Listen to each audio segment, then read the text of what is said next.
little after 10. We'll get started. Is there anyone here to talk about House Bill 187? No? Okay. We'll talk on our own then. Okay, 215. Okay. Good. So let's look at it.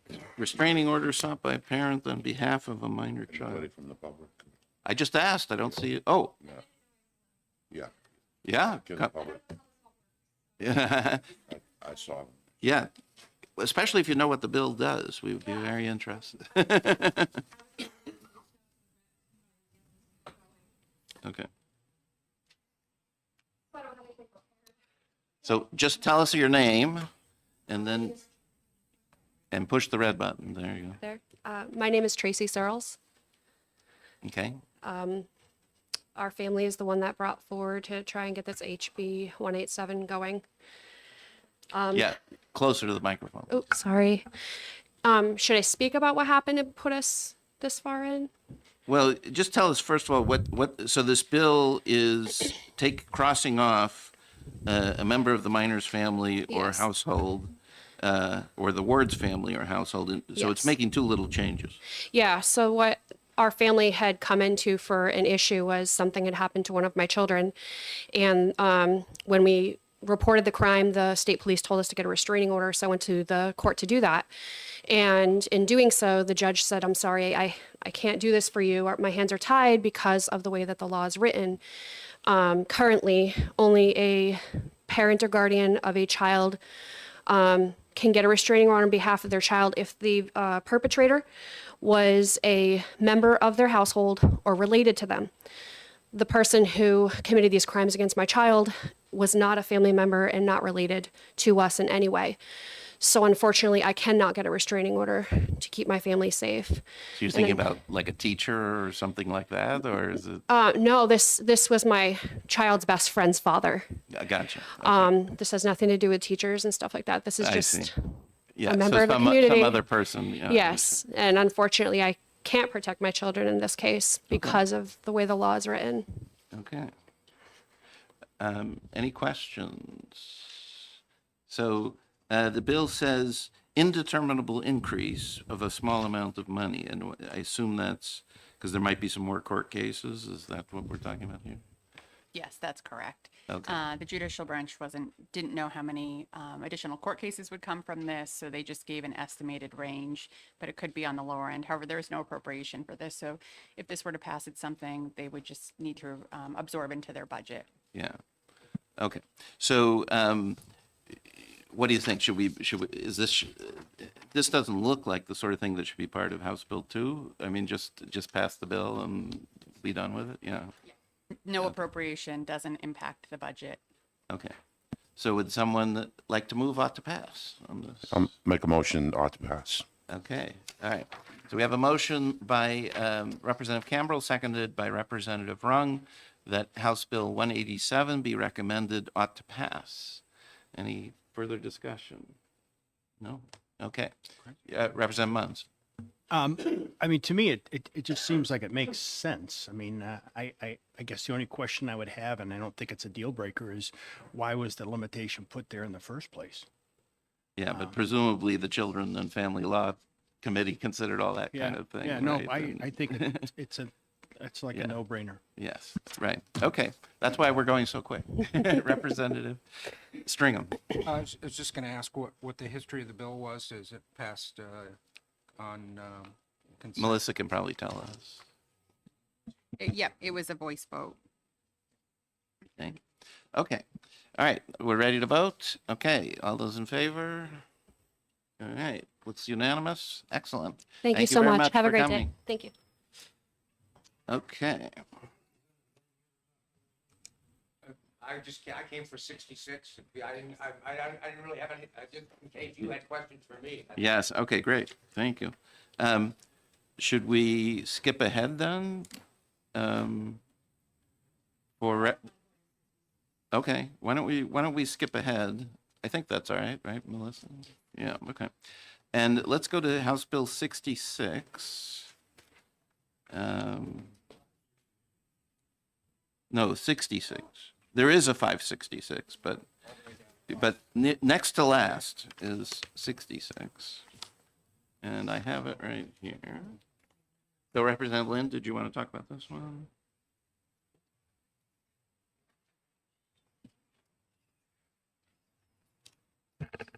Thank you, Mr. Chair, members of the committee. I mean, I think the last time the committee discussed this, we had a pretty full discussion. I don't really have anything to add. I'm just happy to, if you have questions about things, that's why I wanted to be here, to try to answer any questions. Yeah, why don't you remind us sort of as to what's going on? Oh, yeah, what's going on with this bill? So what 66 did was it expanded the availability of people to be able to get information under the right to know law, and it did that in two basic ways. First, as you may recall, there were a couple of sections in the right to know law, not all of them, but a couple of sections that referred to the term citizen as opposed to the term person, which was used in most other places in the right to know law. And that had never been an issue, as far as I know, and I don't recall ever having anybody say anything to the contrary. That had never been an issue in terms of being a restriction on somebody being able to get access to information covered by the right to know law, until a situation arose in Rochester, which I think we discussed the last time, of there's a media person that covers local politics in Rochester, and I forgot, he has some kind of an electronic publication that covers Rochester, but he personally lives just across the border in Maine. And he tried to get some information. Oh, yeah. And Rochester said, nope, you can't get it because you're not a citizen. Right. So he went to court. He ended up going to the Superior Court, and there was a very good decision by Judge Will that basically said, no, you're wrong. Citizen doesn't mean, doesn't mean what you, the town of Rochester or its council said. But anyway, that raised the issue of, why is this term in there at all? We took it out. The other thing that it does is it allows people that have a New Hampshire connection. They're either a citizen of New Hampshire, they do business here, they own property here, whatever, they pay taxes here. Those people are allowed to request information electronically, and if the town or state or whatever, whoever the governmental body if they have the information in the format that's requested, they have to provide it in that format. And that, I think that makes a lot of sense. Okay. The last thing I would say is the reason we limited the ability to request and receive electronically to citizens of New Hampshire is a concern by some, and I don't mean to, I think it's a legitimate concern that, if we didn't do that, somebody sitting in their bedroom in Beijing in the middle of the night might say, I'd love to know what Epsom has, what the communications are between the police and fire departments and Epsom. Send me all your emails, and we'd have to provide it. And that presumably would have a cost, and, we didn't want to impose that cost. Okay. So I remember two things we talked about here. So on page 1, line 26, member of the media, there was some people who said, how can you figure, it's impossible to know that somebody is a member of the media because they could be a blogger, right. They could be a whatever. There is a definition of that, not in this bill because it doesn't change, but there's a definition of that in the bill the compromise bill we passed last year. And I can't recite it off the top of my head, but there is a definition of member of the media in that. Okay. And is it something that towns can Yeah, I mean, you know, it Easy. does, just so you know, it doesn't mean you have to be like, you know, the Concord Monitor or the Union Leader. It would encompass more informal, but they still have to be, you know, it still have to have some Some kind of proof. some kind of, for lack of a better term, credential. Maybe credential is the wrong word, but some legitimacy. And I forgot that. I wish I had the language in front of me, but I don't. All right, and then the other point was on page 2, line 17. I didn't like the fact that it says appeals shall have no filing fee or surcharge. Did we make an amendment for that, Melissa? No? Nope, we didn't address it. Okay. That, you know, that again, I would say, you know, completely candidly, that's, if you guys want to change, that's not a beach I would want to die on. I think we did that because as part of the, you know, the effort to make it as easy as possible for someone who thought they were being denied information. We thought that taking that out, but, you know, as I say, I understand the fiscal situation we have, and if you guys want to change it, you're not going to get any objection from me. Okay. So would people be okay with this bill without that line? Well, let's ask the question, what's happening to the fiscal note, again, doesn't really affect the budget? That's correct, but I also want to make sure you guys have the correct fiscal note. Does your top say as amended? As amended, yes. But it's all indeterminate. Yeah, so Representative Weiler is correct. Unless you want to put some funding in here, this doesn't impact the budget. The Right to Know office would just absorb these costs Okay, into their current budget. yes, Representative Griffin. Thank you for taking the question. I'm really a supporter of the right to know, and I don't think it's appropriate to have fees for someone to get information from the government. It's one thing to duplicate the cost if you have to produce stuff, but just to have a fee to file, I don't believe is right. So thank you for the point, but what we're talking about here is an appeal to court from the ombudsman's ruling. So you've already gone to the ombudsman, he looked at your case, ruled against you, and now you say, well, the heck with the ombudsman, I'm going to go to court, right? So we generally don't waive court fees, I would think. I mean, I guess we do now in this particular case, but. I feel really strongly about the right to know, and I don't know whether there's a requirement you go to the ombudsman first, but. No. No, I think you can go either to the ombudsman or to Superior Court. The only thing, and again, it's not in here, it's in the bill we passed last year. I believe in the bill we passed last year, there's a provision that says, you know, if you ask for certain information, the town can give you an estimate of the cost. And if you challenge that, then I think for that only, you do have to go to the ombudsman. But, and, you know, to the ombudsman first and then the court. For everything else, you can go to the ombudsman or you can go to court. Okay. Yeah, so we've already, so in the past, people who were challenging the right to know law had to go to court, right? And when they went to court, they paid a fee, right? And so now we have we have an intermediate step that's much cheaper, right? Because the ombudsman's fee is much less than the court fee. Right. Even though we may be changing it.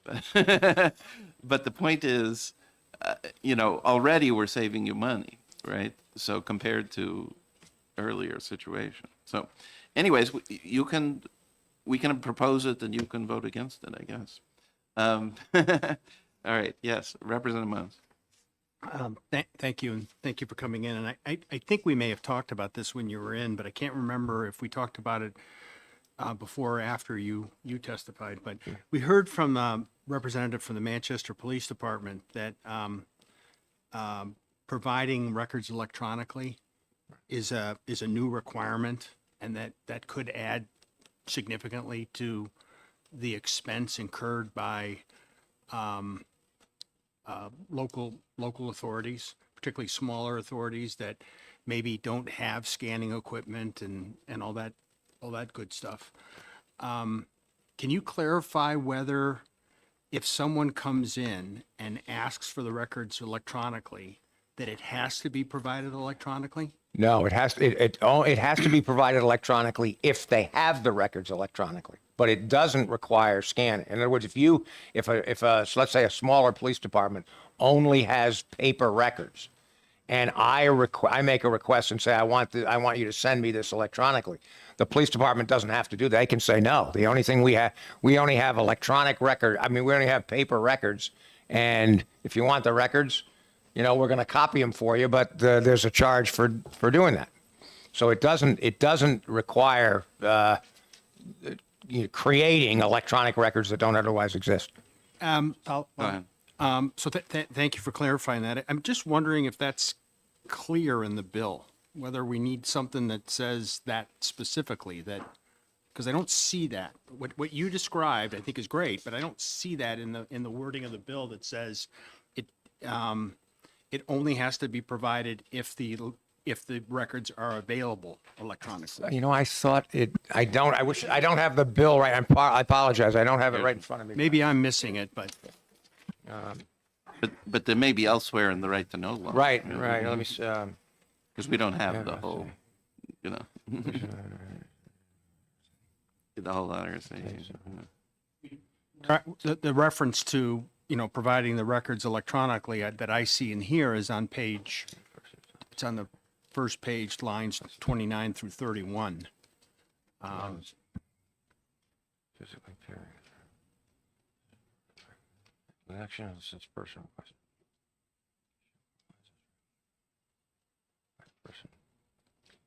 That's all right. Hang on one second.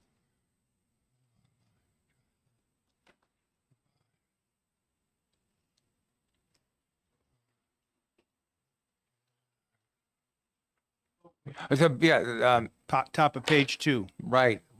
Lines 4, 5, and 6. I think. Yes, right, exactly. No, that's what I was saying. I think it does say they only have to provide in the format they have. All right. Hey. So I'm going to recommend an amendment that just removes the sentence on page 2, line 17. Appeals shall have no filing fee or surcharge and otherwise ought to pass. Okay? We've had a little discussion on it, but Representative Campbell's. Yeah, thank you, Mr. Chair. On this issue, I tend to agree with Representative Griffin. When it comes to right to know, I'd rather err on the side of the citizen than with the government. And it's a small price to pay to have transparency. So I would be not in accordance with that. Okay? Anybody else? Representative Weiler. I would support it, especially since we said to the court system, you need to raise your filing fees. We need to get in more money to support the court system. I Okay. would support your amendment. Okay. Anybody else? Okay. So everybody know what we're going to just vote on having this amendment. This will be, again, page 2, line 17, remove the sentence that starts with the word appeals. All those in favor? Okay. Okay. Against? Against? Okay, 3. Okay. So what do we got? Is that 6-3? Am I counting right? Yeah. Okay, good. So now the whole question would be, again, I don't think this is a House Bill 2 type thing, right? So we'll just do ought to pass with amendment. Yep. Make sense? I'll make that motion. Anybody want a second? Second by Representative. So I'm making the motion on House Bill 66, ought to pass with amendment, seconded by Representative Sweeney. Any further discussion? No? All in favor? Okay, 1, 2, 3, 4, 5. Okay, and against? 3. Okay, 6-3. Very good. All right. Now, were there any other bills you wanted to talk about? No? Okay, very good. Thank you, Thanks Representative for Lynn. coming in. Okay, so we're done with 66. All right, I also see Chairman Aaron in this audience. Maybe you'd like to come up. Are there particular bills you're here for?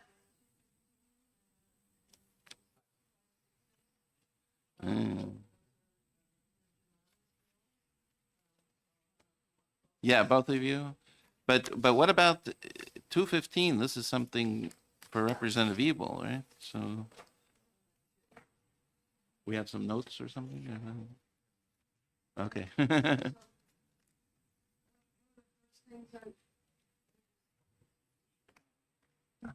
Thank you. Representative Aaron, representing Chair of Environment and Agriculture Committee, representing Sullivan County District 4, the towns of Ackworth, Goshen, Langdon, Leominster, and Washington.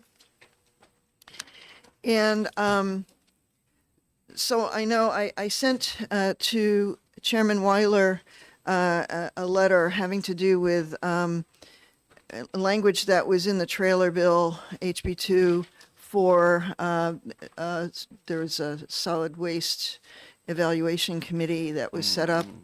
And I had sent him some communication saying that for that bill, what we wanted to do was remove that language and insert 3 other bills. Well, we've been in some discussion since then to make some changes to that decision or that recommendation. And since HB 215, which is the what we call lovingly the harms and benefits bill, we were just in conversation with DES and the governor's office regarding incorporating more of that language into the trailer bill. And so there's going to be some amendment to that trailer bill language coming to you, to the Finance Committee, with that in mind. But what I guess we're here today is to discuss HB 215 alone, or how do you proceed so with that? If this is going to be part of House Bill 2, I think we should retain House Bill 215. Yes, right? we would be very much okay with that. Okay. And then we can, once you have all your ducks in a row, come back and talk about the whole package, right? About the trailer bill language? Yes. Yes. But because it sounds like you don't have it yet, right? So No, we're working on the changes to the trailer bill language, which will incorporate more of HB 215 into Okay. it. So yeah. So all right. So how about we have a motion to retain House Bill 215, Representative Griffin, and seconded by Representative Rung. All right. Okay. Any further discussion on this one? No. Representative Rung. Thank you, Mr. Chair. Representative Aaron and Representative Germana, will the amendment that you're going to bring to us for HB2, I understand it will incorporate some of the elements of 215. What about the other 2 bills? So the other bill was HB 171, which is what we call the moratorium bill, which is seeking a 3-year moratorium on landfill permits. And the language in the trailer bill is seeking a 1-year moratorium.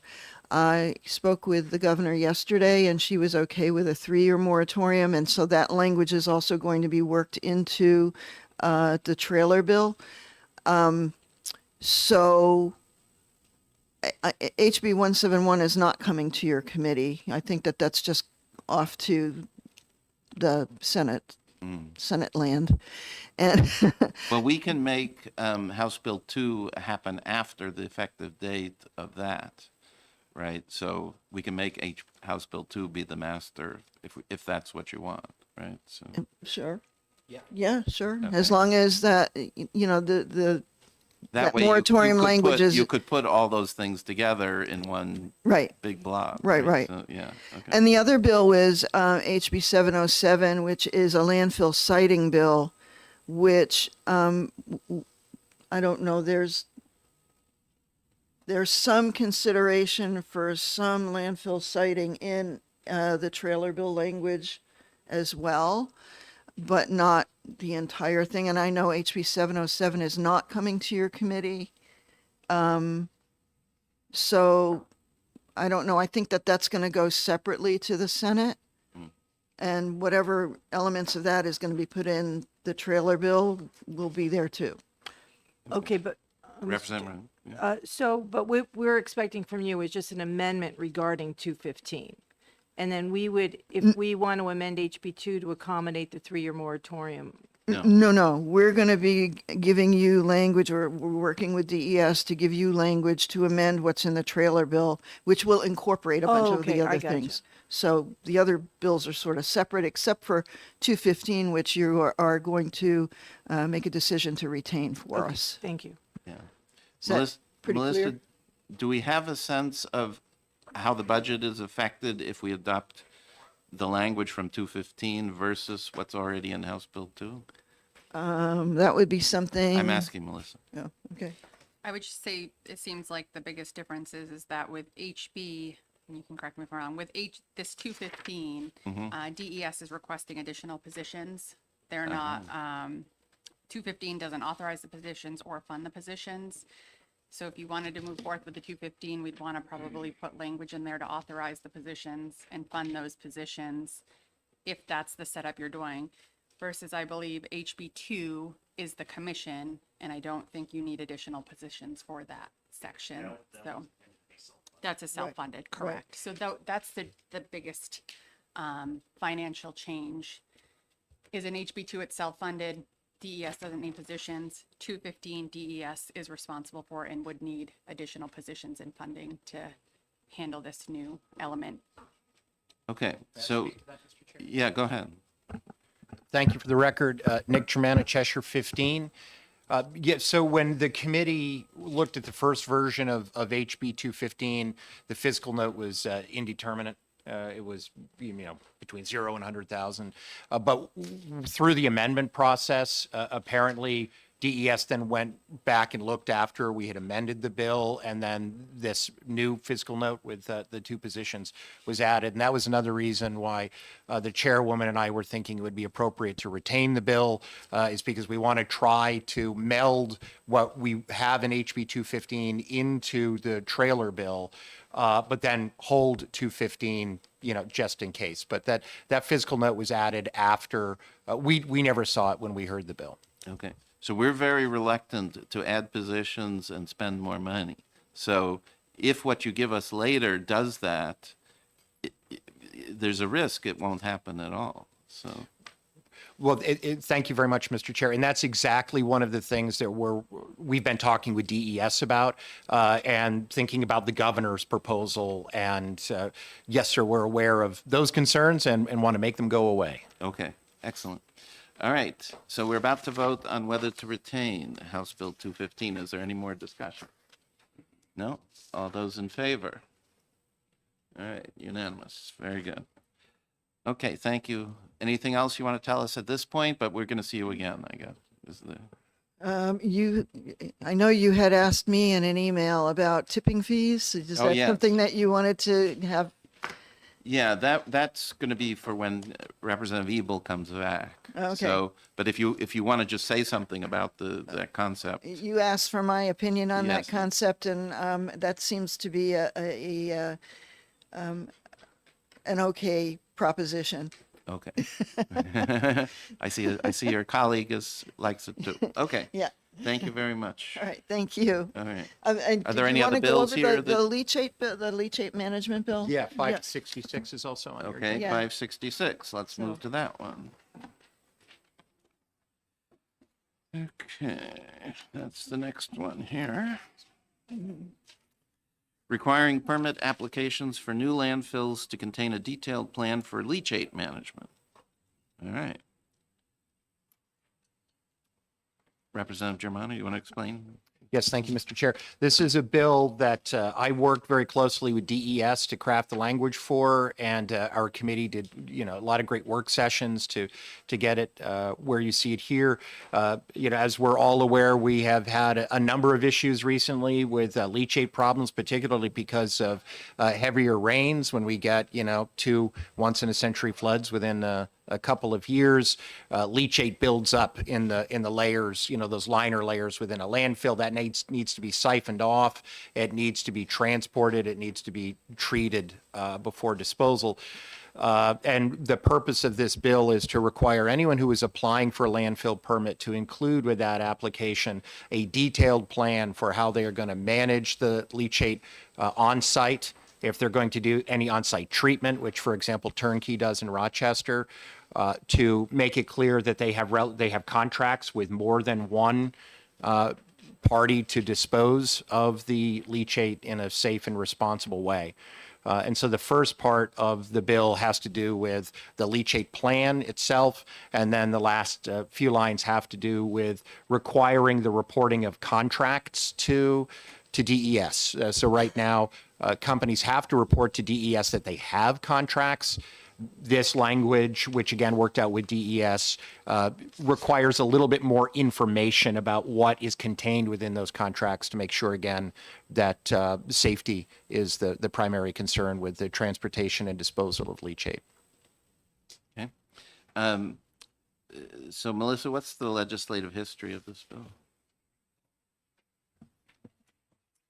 This one came out of Environment and Agriculture with ought to pass with amendment, and it went to the floor and passed on a voice vote. Okay. All right. So anybody have any discussion? Representative Griffin. I'd like to know, how did the original committee vote on this? We were unanimous.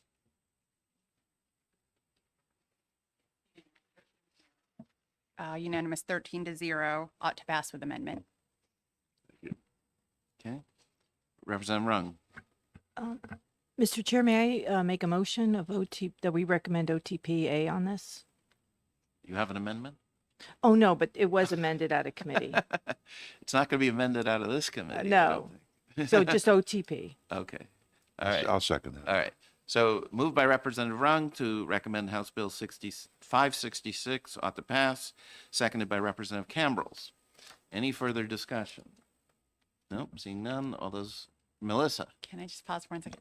Can we just verify with DES? I don't have an updated fiscal note for this revised bill. I'm assuming it doesn't change, but I just wanted to bring that up before you guys Oh, make a yeah, motion. good idea. Is there anybody here who can comment on that? Mr. Wimsatt?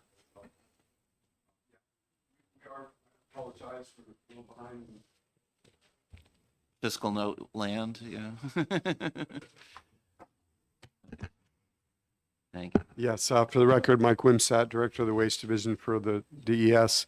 That we have a working fiscal impact worksheet on that essentially establishes no specific fiscal impact beyond to the extent that I'm trying to think, I've got a lot of them in my head right now. No, I think this one there would be no impact. Certainly, it's to state revenues or expenditures. Right, what the fiscal note says is that only if somebody submits one of these applications, then you have to review it, right? So then there's some cost. Right, but our expectation is that we would use existing staff to do that. In fact, that this bill, what it describes in large part already happens. What is not explicit is that under the current law, the operator of a landfill is required to have these particular agreements for management of their leachate and to produce them to DES if we request them. What this law will change is that those agreements, the details of those agreements need to be provided upfront within the application process. So we do not anticipate any impacts to Yeah, and plus there's a moratorium, right? Or we're thinking there will be, and therefore there won't be any of these applications, and anyway. Well, and it's a little nuanced. To the extent that expansions will still be allowed, depending on the circumstances, even for an expansion, the applicant would need to provide that information. Very good. Any other? No? Okay. All those in favor? Okay. Very good. Anything else from Environment and Agriculture? Yes, sir. Just for the record, Adam Kraper with the Department of Environmental Services. I just wanted to comment on the back and forth on 215 and HB2. The amendment that we're planning to bring forward with the ENA committee won't have a fiscal note for new positions. It would, the duties that 215 was planning to charge the department with would be now under this new SEC proposal, and that SEC is proposed to be self-funded through filing fees. And so there would not be a fiscal impact to the department or the general fund or any of that. It would just be the new filing fees as are in currently HB2. So just wanted to note that to assuage those concerns. So Okay, we're very happy. perfect. Thank Anything else? Any others that are related to DES on this list? Are there other DES bills on this list? Let's see. We got minor child, Hampton Beach, no? I think What about 624. 624? 624, 624. Local River Management Advisory Committee Grant Program. Maybe we should talk about that? Yeah. Okay. All right, House Bill 624.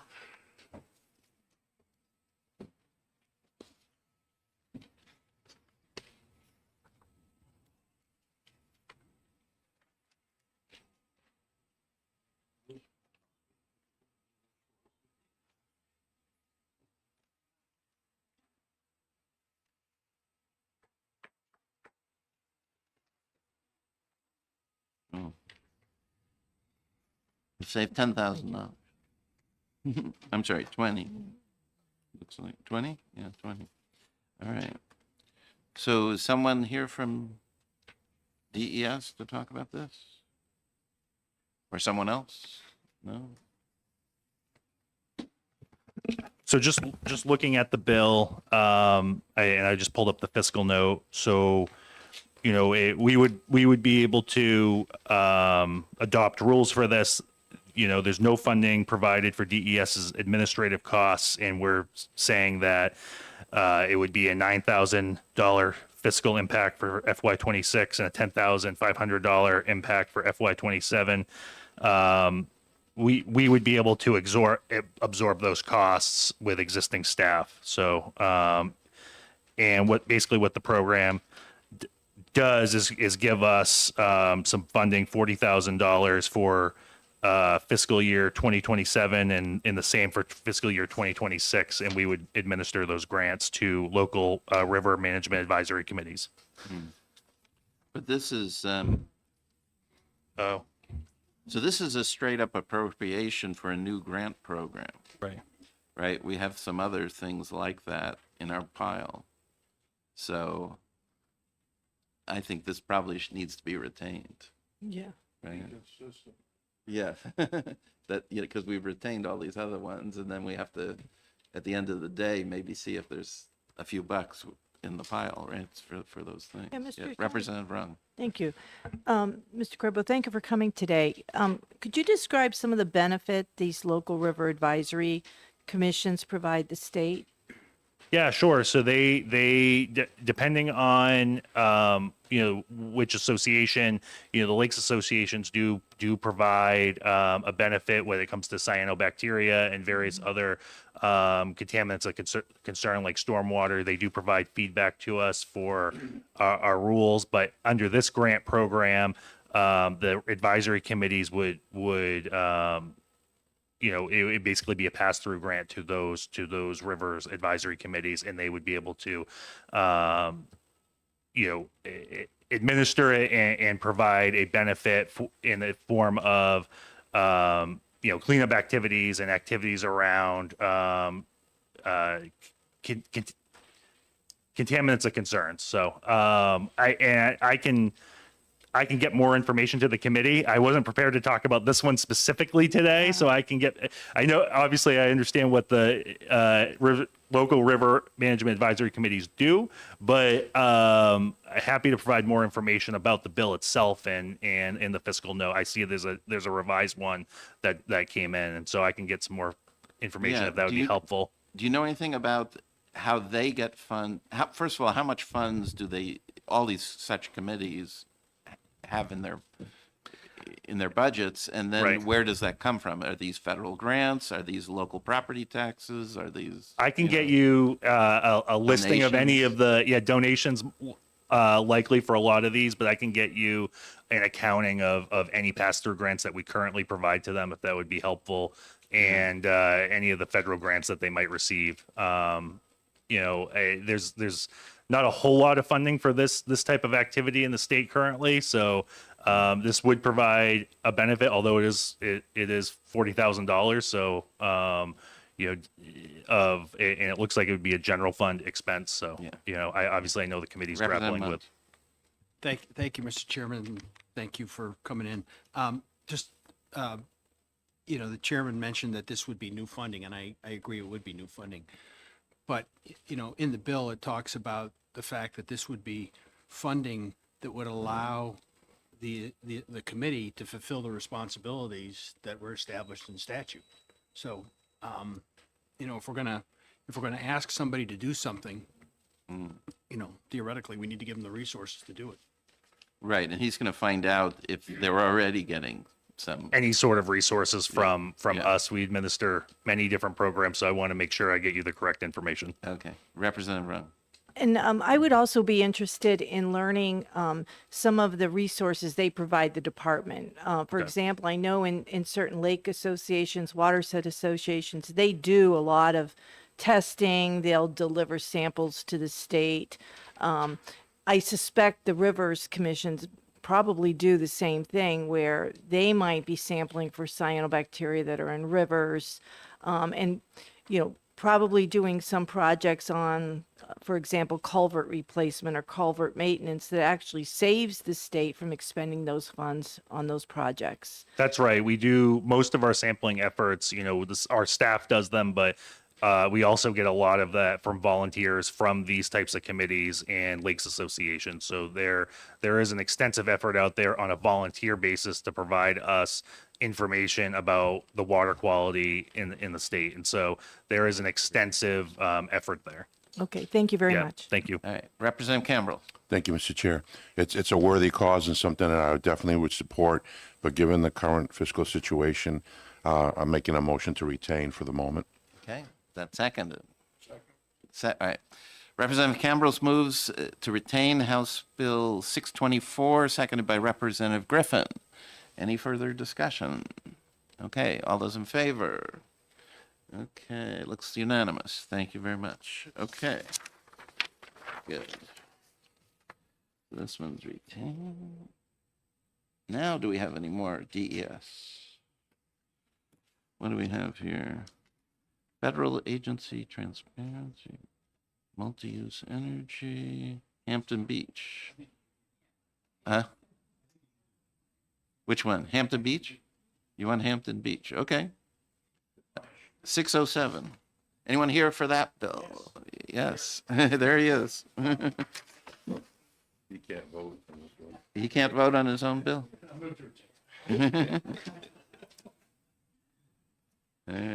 All right, Representative Munns. A whole $10,000.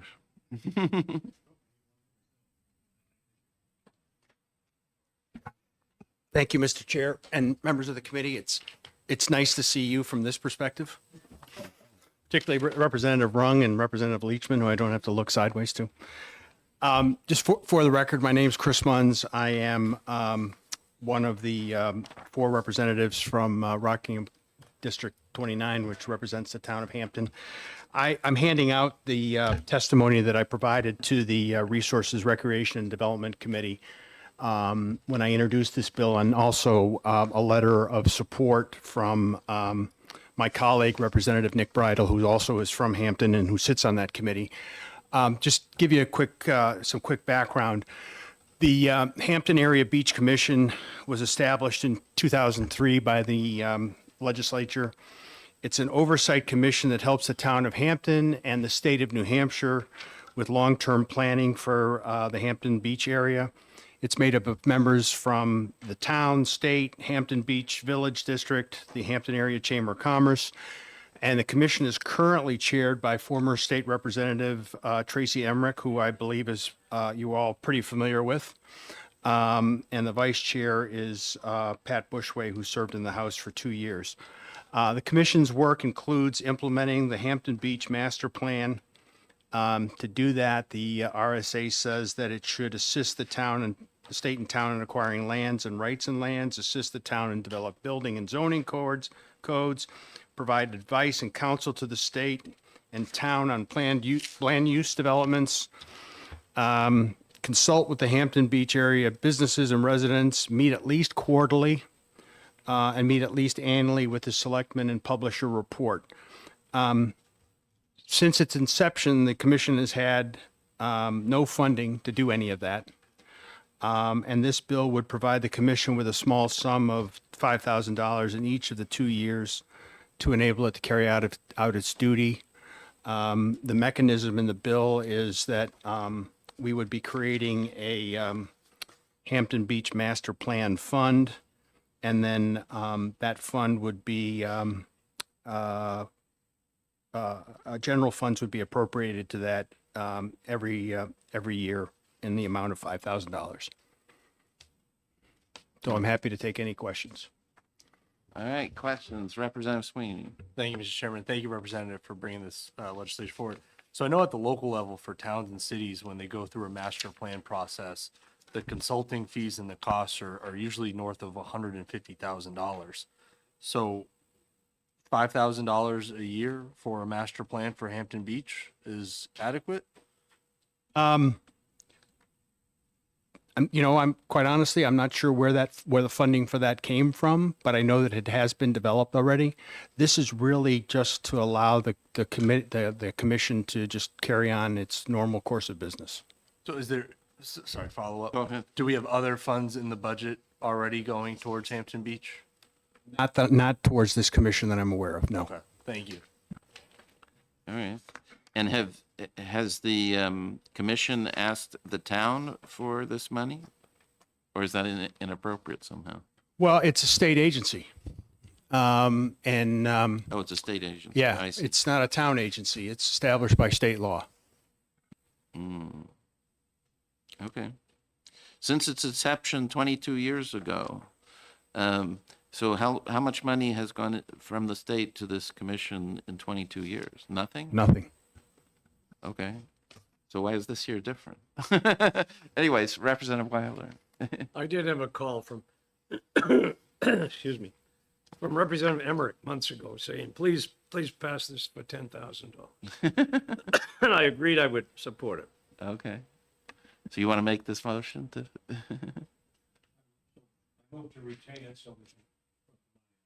Okay. All right. So Representative Weiler moves to retain House Bill 607, seconded by Representative Rung. Is there any further discussion? No? All right. All those in favor? All right. It's unanimous with Representative Munns abstaining. Okay. Very good. Thank you. All right. 13. Mr. Chair, Yes, Representative Stringham. with your permission, Gentlemen, With you- Representative Stringham. with your permission, can we take a look back at the local rivers management advisory grant program? Okay. I just had, 624? yeah, Go I mean, ahead. it You want to look- just discuss it a little more? Is that? yeah, I pulled up just some, and I don't know if these are things that have come up or if anybody else knows anything, but there is a New Hampshire Rivers Management Advisory Committee. It looks like it's very active and does some significant tracking of legislation and have ongoing Zoom meetings. I'm not sure if we were kind of aware of that or,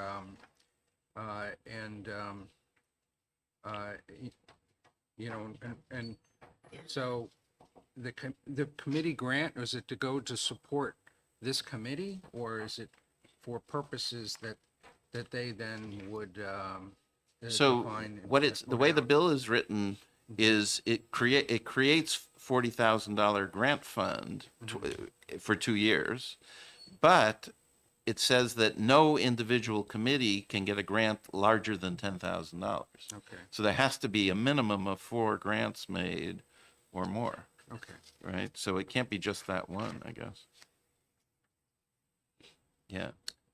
But, So these are organizations that have been helpful to us so far? that's what we're told, but the DES is going to get us some more information. Okay. Representative Rung, yeah. I can speak to that a little bit. This is a statewide committee, but it it serves many local river associations. And I know in Merrimack, we have a Sauhegan River committee. We have Merrimack River Committee. I know the Mary Meeting River Committee, which I'm not quite sure what town they're based in, but they do a lot of work because they've been impacted by cyanobacteria over the years. So these kind of grants will help them maybe to buy equipment, to take measurements, help train volunteers on some of the testing that's done. Because I know in New Hampshire lakes, those associations, not New Hampshire Lake specifically, but a lot of those local lake and watershed associations perform a lot of testing free through the New Hampshire Lay Lakes program, and that data feeds in to inform DES. Okay. So, I mean, it will be interesting to see the information that DES comes back with, but it's very similar to the model we have for supporting lakes. All right, let's move on here.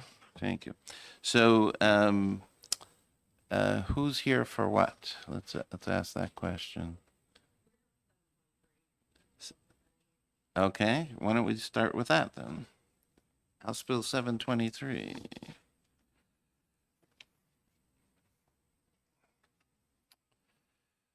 I don't see Representative Brezhny. No. Have to do with me. Okay. So I'm Dan Phelan. I am Regional Policy Director at the Department of Energy, here to talk about HB S723FN. It is a repeal of the statewide multi-use energy data platform, repealing RSA 37850 through 54. So those sections of law were passed in 2019, and since then there's been an effort to put together a statewide multi-use energy data platform that would provide customers access to their energy usage data, and third parties and utilities could use that as well to offer a variety of services. I'm here to speak about sort of the difference in standard utility practice and what the data platform has been, and the impacts that has had on the department's resources. Typically, a utility makes an investment, brings it forward to the Public Utilities Commission, where it's reviewed by the department and many other parties to determine whether or not the investment was prudent. This bill sort of shortcut that process and changed who gets a say in the utilities' decision-making processes. And it's been going on since 2019. It's involved a very, hundreds of hours for the department in staffing time, and just has been something that is outside the normal of our standard operating procedures. We prepared a fiscal note that found a indeterminate decrease in state revenues that's associated with savings in energy costs paid for by the state, and this staff time reduction that we would require if the mandate was repealed. And I'm happy to answer questions about the platform itself or anything you may Well, have. am I looking at the wrong fiscal note? I see as introduced. Is there? I do not believe there's an amended one. This bill came through as introduced. Okay. There's no. So, there was no so the amendment. fiscal note I'm looking at says nothing, there's no change to revenue, but there is a decrease in expenditures. Did I misspeak? You said revenue. I meant expenditures. Okay. So, is this, to what extent are those decreases in expenditures affect the general fund and highway fund, and to what extent would they be known? So this repeal would likely result in a savings for ratepayers and the associated lower energy costs paid for by the state. However, that's an extremely difficult calculation to make, and we're unable to provide an exact figure for that. Gotcha. So all the little parts in the House Bill 1 that say utility costs might go down a fraction. Yes. Is that kind of what we're talking about here? Okay, Representative Munns. Thank you, Mr. Chair, and thank you for coming in to try to explain this to us.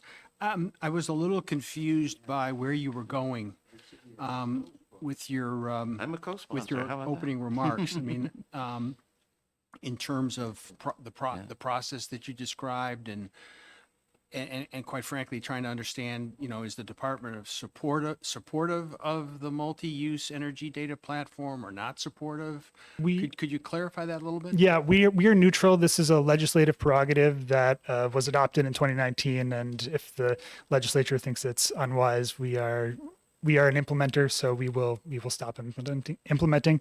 But until that moment, we are enacting the law and making sure that these investments are in the best interest of ratepayers. Representative Munns. But you talked about hundreds of hours that have theoretically or have been invested in this. Can you describe what that is? Yeah, so that is has been over the course of the period a lawyer, an analyst who have been pulled in from their other obligations and have racked up significant comp time in this process. It's been a very labor-intensive procedure, and that has to do with the fact that this was mandated as a thing for the utilities to do rather than the utilities deciding it was a prudent investment and defending that decision to the PUC.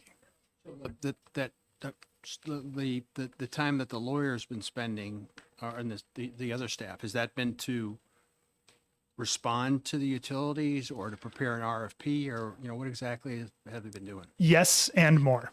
So it's been to there was also a couple of efforts to receive federal funding for the data platform that were not successful.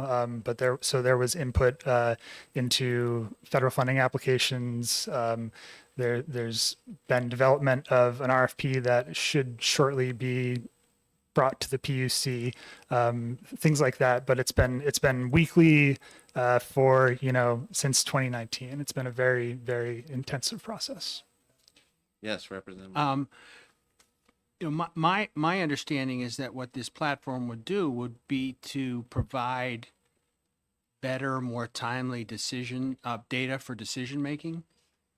Is that an incorrect assumption? There are a number of potential benefits associated with the data platform. There's been part of the staff time has been related to figuring out what exactly those are, because the mandate doesn't it requires, I forget the exact wording, but that the project be in the public interest, or and I'm forgetting the exact phrase that is used, but the benefits are not clear at this time and are subject to ongoing discussion. Yeah, and if you read the fiscal note, it says this would cost $5 million or so dollars that have not yet been expended, right? So I think they decided not to go forward with it in the Science and Tech Committee. All right, Representative Camrose. Thank you, Mr. Chair. Yes, having been on Science and Tech, I know this to be an initiative that was really not worth what the potential cost is going to be. And I have a lot of confidence in my colleagues in ST&E. And given the fact that, again, we're in this fiscal crisis, this would be an excellent thing to pass, to remove this cost to the ratepayers. So, And I'd like to make a motion to OTP. okay. Second. All right, so moved by Representative Cambrell, second by Representative Griffin, to recommend House Bill 723 ought to pass. And this is just as opposed to making it a section in House Bill 2.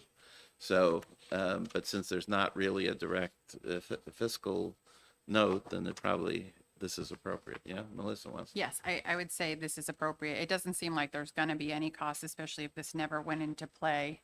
Then there will be no change or decrease. Okay.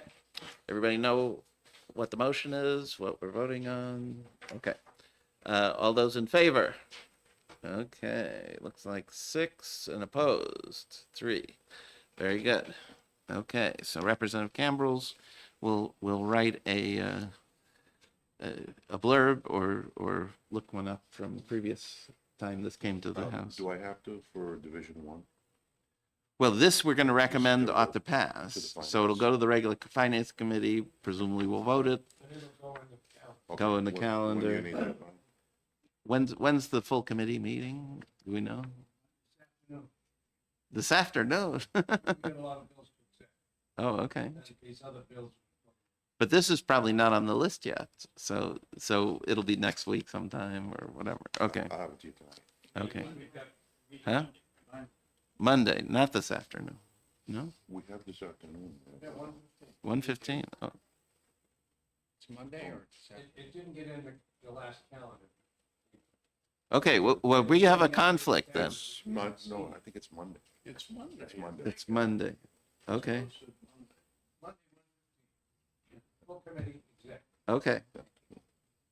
So not this afternoon.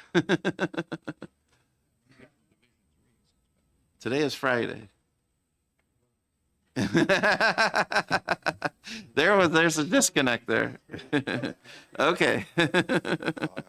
I'll have your blurb by, Yeah, but it sounds like, but this is not yet in the calendar, right? So we can't exact this on Monday. Huh? Monday's in the But this execing this particular bill. who's on first. Right. So it'll be for whatever the next time the full committee meets. Okay. All right, fine. I'll have to pass. Okay, good. All right, next. Does any other representatives here have any more bills? No? Representative McGuire? Yes. Do you mind doing 511 next, if Representative Sweeney doesn't mind? I'm trying to check with DOJ to see if they're going to come in for 640. I haven't heard back yet, so that will just give them a little bit of time. And the if other they one wanna on our come in. list is 187. We did that one Oh, we did already. that one? Yep. I just didn't cross it off? Okay, good. Okay. Oh, yes, that was the first lady who was here. Okay. So let's do 511. So where is that one? We got that one.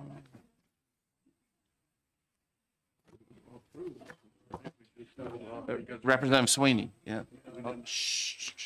Thank you, Mr. Chair. So just to catch everybody back up, so on 511, we had gotten an amendment from the county association just to make the bill work with the county correctional facilities. We reviewed the amendment. We had no issue with adding the amendment in, so I'm actually happy to move amendment 0785H. I know it was handed out to us a week or so ago. Yeah, when I we have it here. Discussed it.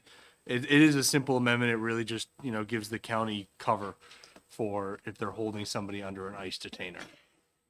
Okay. So let's bring this whole bill back to mind here. So this, Representative Sweeney, why don't you explain the whole Yeah, bill? so on the money side of this bill, it was indeterminable on the fiscal note. So there's really no real expenditures. The only note from DOJ when they did the fiscal note is if the caseload increased significantly, they may need additional staffing, but there's no indication that the caseload would increase significantly. Right. No, I meant for my benefit and the benefit of Representative Stringham, why don't you explain the general gist of the whole bill? So this is the bill that was taken out of, came out of criminal and justice and public safety unanimously. It's an amended version of the bill to end sanctuary city policies in New Hampshire. And they put in protections to make sure that nobody would be unjustly accused of being here illegally. So this just requires cooperation of local departments with federal immigration authorities. They get past the House with 98% support. I think there are only 6 or so detractors. Gotcha. And is there a related, there is no related section of House Bill 2, right? The governor didn't No. put any. It's a standalone. Gotcha. All right. So Representative Sweeney moves amendment 0785H. Is there a second? Second. Seconded by Representative Weiler. All right. Any further discussion of this? Representative Muntz. Thank you, Mr. Chair. I have to admit, I did vote for this in the House.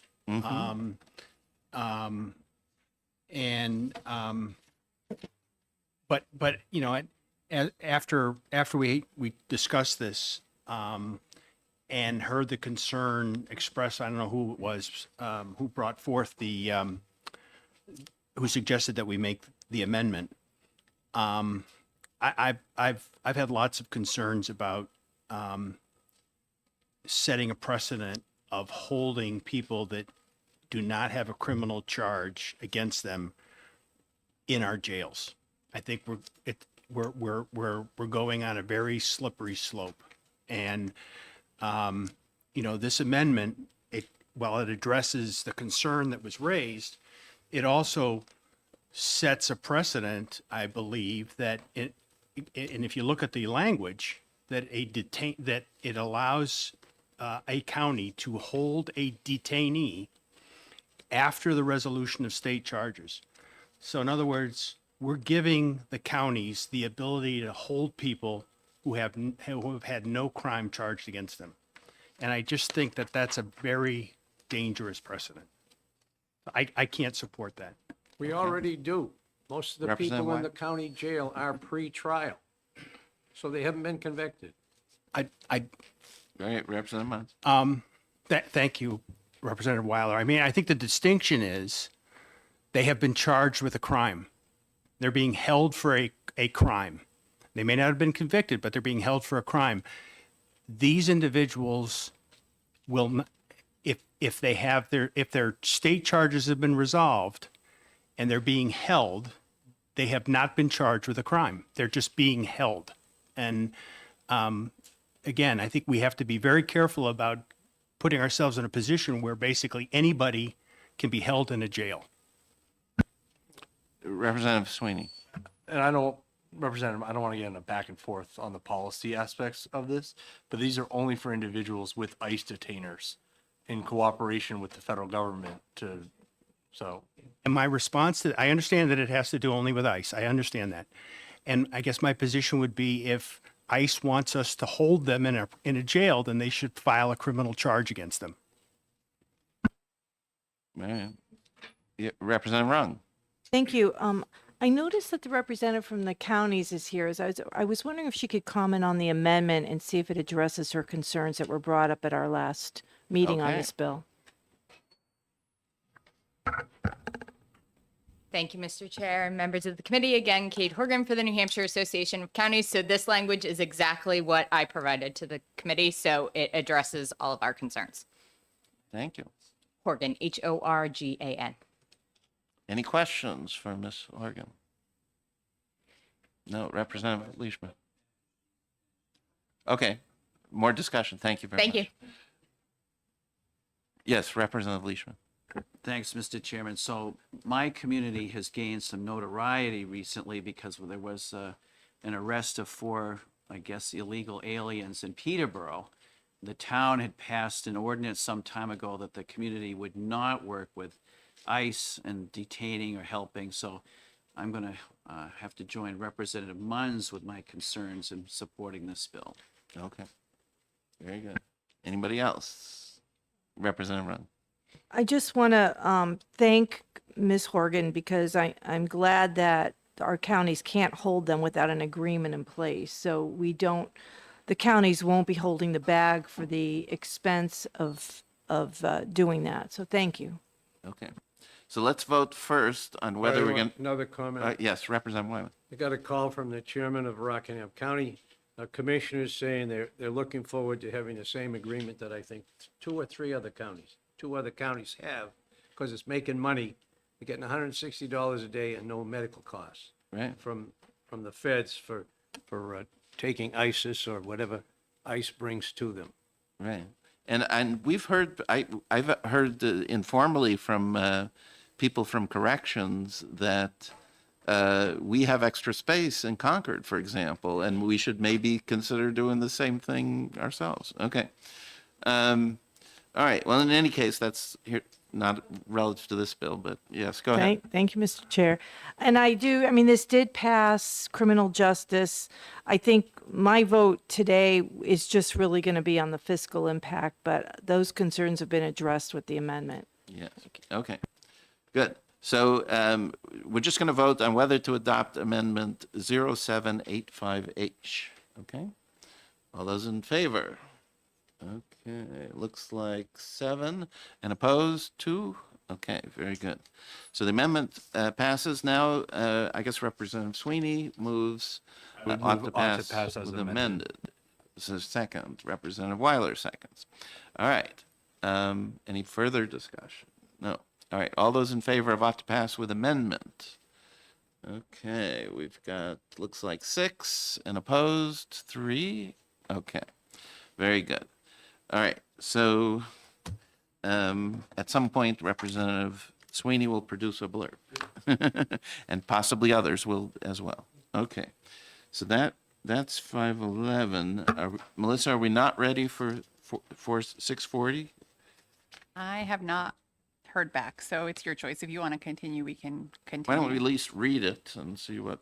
Sorry, Mr. Chair, Yes. on that last bill? Yes. I mean, I'm happy to do a minority report. Okay, very good. When does- Representative when do you- Munns. when do you need that?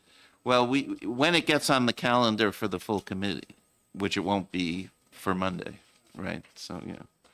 It might be next week. Yeah, it might be, could be Wednesday or some other day. Okay. Possibly Friday next week, I guess, right? So that makes sense. Okay. Well, whenever. All right, so next is House Bill 640 relative to transparency of federal agency operations in New Hampshire. What's the legislative history of this bill, Melissa? This one was introduced in criminal justice and public safety. It came out of the committee OTP 9-7, and it went to the floor and was passed on a division vote 187 to 183. Ooh, very close. All right. And what is it? Let's see here. Attorney General should follow. We've asked before, how many immigrants have been sent from the border to New Hampshire, and we don't get a straight answer. But we've heard from police departments that there are some. Representative Rung. Thank you, Mr. Chair. I think this is a real boondoggle of a bill, because if you look at the expenditures coming from the general fund, 230,000 plus, and increasing through fiscal year 2028, and there's not even a requirement of the federal agencies to provide this data. So we're going to spend all this money on people and a website to put this data up, and it's going to give the false sense to our constituents that this is all the data. But there could be some agencies that don't provide it, or they're giving obsolete data. I voted against this on the floor. I just think with the tight budget we are dealing with, to spend this kind of money on data that's not complete or reliable is really throwing good money after bad. Yeah. Well, I would say we probably should want to retain this, right? And because of exactly that, right? I mean, we got this is if we put it into the budget, this would cost us $460,000. So, Representative Griffin. Yeah, I agree 100%, and I will move to retain it. Okay. Representative Griffin moves to retain House Bill 640. Representative Weiler seconds. Any further discussion? No? All right. All those in favor? Okay. Looks unanimous. Okay. Very good. All right. That completes these bills. Melissa, do we have other, I don't know, House Bill 2 things or amendments? Anything ready that we should talk about? Yes, I'm not entirely sure. We only scheduled bills in the morning, so we didn't put budget work session continuing. I did Oh, I not see. think you guys would get through those bills that fast, so kudos right. to you for sort of plowing through. All right. Well, why don't I think we'd be okay with the discussion of the paper I handed to you this morning, right? So why don't we do that?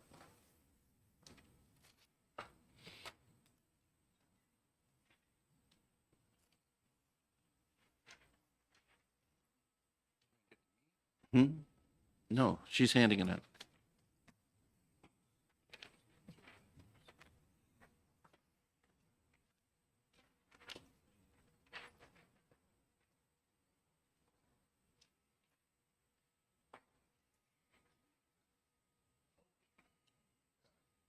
So one of the ways that we can find a little money in the budget is with the rooms and meals tax distribution.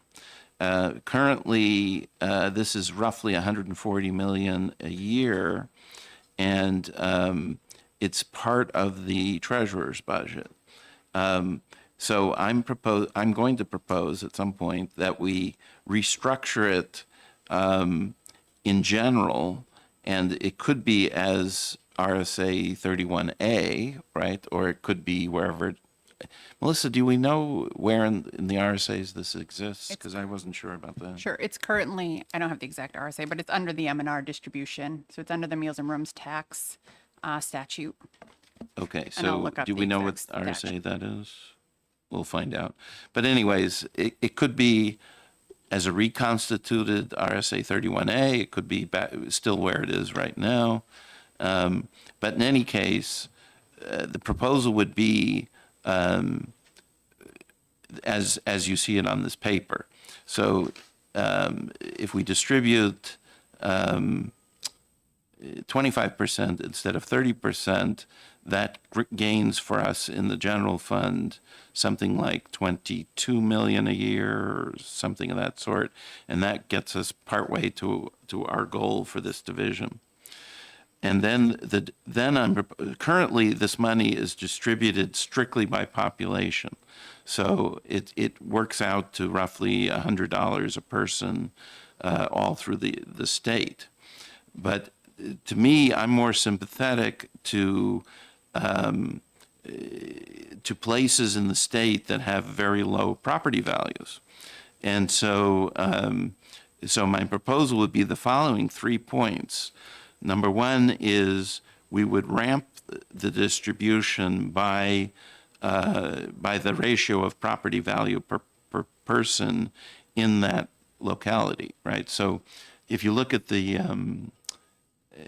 spreadsheet, and it ranges from roughly a low of about $100,000 worth of property per person up to $7.5 million of property per person there's one location that has 2 people and $15 million worth of property, which is it turns out it's not a ski area, it's a landfill.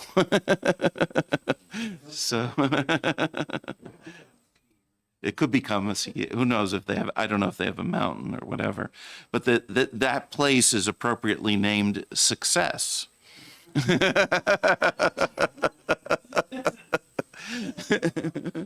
So, yes, it is. So anyways, so my proposal would be that there would be a ramp and there would be a starting point. So places that have high property value resources would not receive this money like they do now. So right now we write a check for $200 every year to the town, to those 2 people in Success, right? Well, so my proposal would be that we would start at 150% of average property value per population, which the current average is roughly $240,000 of property per person. So we would start at, say, 360. Obviously, this is for discussion only, right? So we would start at a property value per person of, say, $360,000, and then we would ramp it up toward the community that has only $100,000 of property per person, if you see what I mean. So, and then, go ahead, Representative. Anybody Munson. over any town with more than 360 per person would get nothing. That's right. Okay. That's right. And which is a relatively small amount of people, but that's kind of where that 22 million is coming from, if you see what I mean. Yeah. Go ahead, Rep. You're only distributing 150% by this formula. So the other 50% would still go by population? No, it's not. No, that's not what I'm talking about. So the amount distributed, Okay. instead of being 140 million, Yeah. would be 118 million, say. Oh, all right. Something like that, right? But the way it would be distributed is places with greater than roughly $360,000 of property per person, taxable property, right, would get nothing, and people below that would get something, but based on a ramp, based on a the ones that, yes, go ahead, Representative Griffin. Yeah, I'll get you a spreadsheet at some point. We'll talk about, the details. the problem I see with your plan, if I could call it that, is that towns really vary in makeup. And like, I live in a town that has absolutely no commercial base, all right? And the town next door to me has a huge commercial base, a lot of industrial engineering. It seems to me like you're gonna have to hire 10 people just to kind of come out with how you treat all that variation in property. It's not just a simple division. You gotta look at the type of properties and everything else. It gets very complex, I believe. Well, this is similar to the statewide property tax, for example, and it's just it's treated by how much taxable property there is in that place, right? So a house worth $1 million is similar to a business worth $1 million in that scheme. Now, the house worth $1 million has people in it, right? The business worth $1 million has no people, and so that goes into the population part of this formula, right? So anyways, let me just get to the last bullet point, and then we can keep talking if we want to, or wait till we see spreadsheets and get, and language and all that sort of stuff.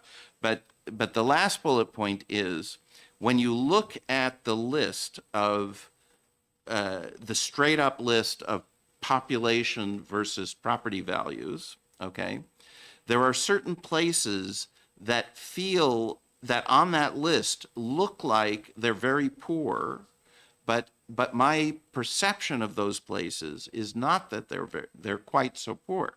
And what the difference seems to be is certain places have a lot of people living in non-taxable institutions, okay? In particular, prisons, jails, nursing homes, and college dorms, okay? So I think it's an appropriate adjustment to population for this purpose to subtract those from the population. And so it is not a big number difference, but it makes what I perceive of the results to be more in line with what I perceive to be places that have serious problems with their property tax compared to others, if you see what I mean. So, Representative Weiler. So once you've determined you're going to eliminate a lot of towns, the towns that are left, you're still going to distribute the money by population. Yes. Is that correct? Yes. So Manchester gets a very large amount of this, and I don't know, pick your favorite small town. Peterborough gets lesser because there is a population multiplier. Absolutely. But the question is, for Manchester, what number are you multiplying by compared to some other town? Right. Thank you. Right. Yeah. Go ahead. The one, I've got lots of concerns, but one concern that I have with the last point that we were talking about, adjusting it for population is towns that have prisons, jails, nursing homes, and college dorms, they also have expenses that are associated with those entities. Just because you have a jail, if you have a jail, you still have people that are using the toilet and putting stress on your wastewater treatment system. And, the rooms and meals tax allocation to local towns is to help with those types of expenses. So, I don't think you can say that, that you could exclude those people because they don't have any cost. Right. But the biggest cost that municipalities have is education, right? And those institutions do not contribute children in the same way that standard residences do, right? So they tend to have, again, they have lower property tax rates than otherwise. Go ahead, Representative Rowe. Oh, Representative Stringham, go ahead. Yeah, thanks. First of all, this proposal deals with two things. One is cutting the distribution to cities and towns from the meals and rooms tax. So no matter where, which town is selected to not receive the money, we're talking about a shift from state government to local property tax somewhere. And Can can I interject just for a moment? Sure. Okay. We passed a bill yesterday, House Bill 739, pretty strongly, that did exactly that. But go ahead. That was the excess swept. Exactly. Yes. So this would be a second bill to essentially raise money from the state, which ultimately will come from local property tax. Yes. So now, and that's kind of straightforward and understandable.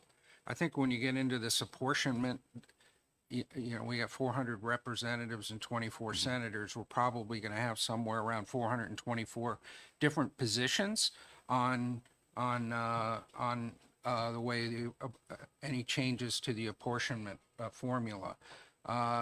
If I was in Berlin or Gorham, where a good 20% of the population is incarcerated in both the federal or county and state prisons up there, I think, federal prison. The issue of whether to have those individuals not count would be pretty important to them. I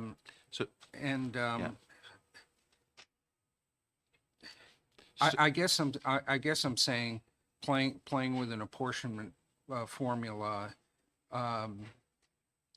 is a much more complicated, and probably fairness to the process ought to be done in a more deliberative way to allow people to understand what's there, formulate what their opinions might be, and get input to avoid unintended consequences even more. So, yeah. I will say one weird thing about the data that I've received from the LBA is that in the case of Berlin, the list of who's in prison is 0. So there's something wrong with this list. I will take full ownership of that. I forgot to add that one in. Oh, okay. You have a revised one I ready now to have be a revised emailed, one. so I Okay, good. apologize. So yeah. Anyways, we'll end up. I'll get you this. I just wanted to hand this out so you can start stewing on it, right? So, but I'll get you the spreadsheets and the before and after and all that sort of stuff. Yes, Representative Leishman. Yeah, thanks, Mr. Chairman. I guess I do have a couple of questions. One, you have nursing homes. Are you thinking of just county nursing homes?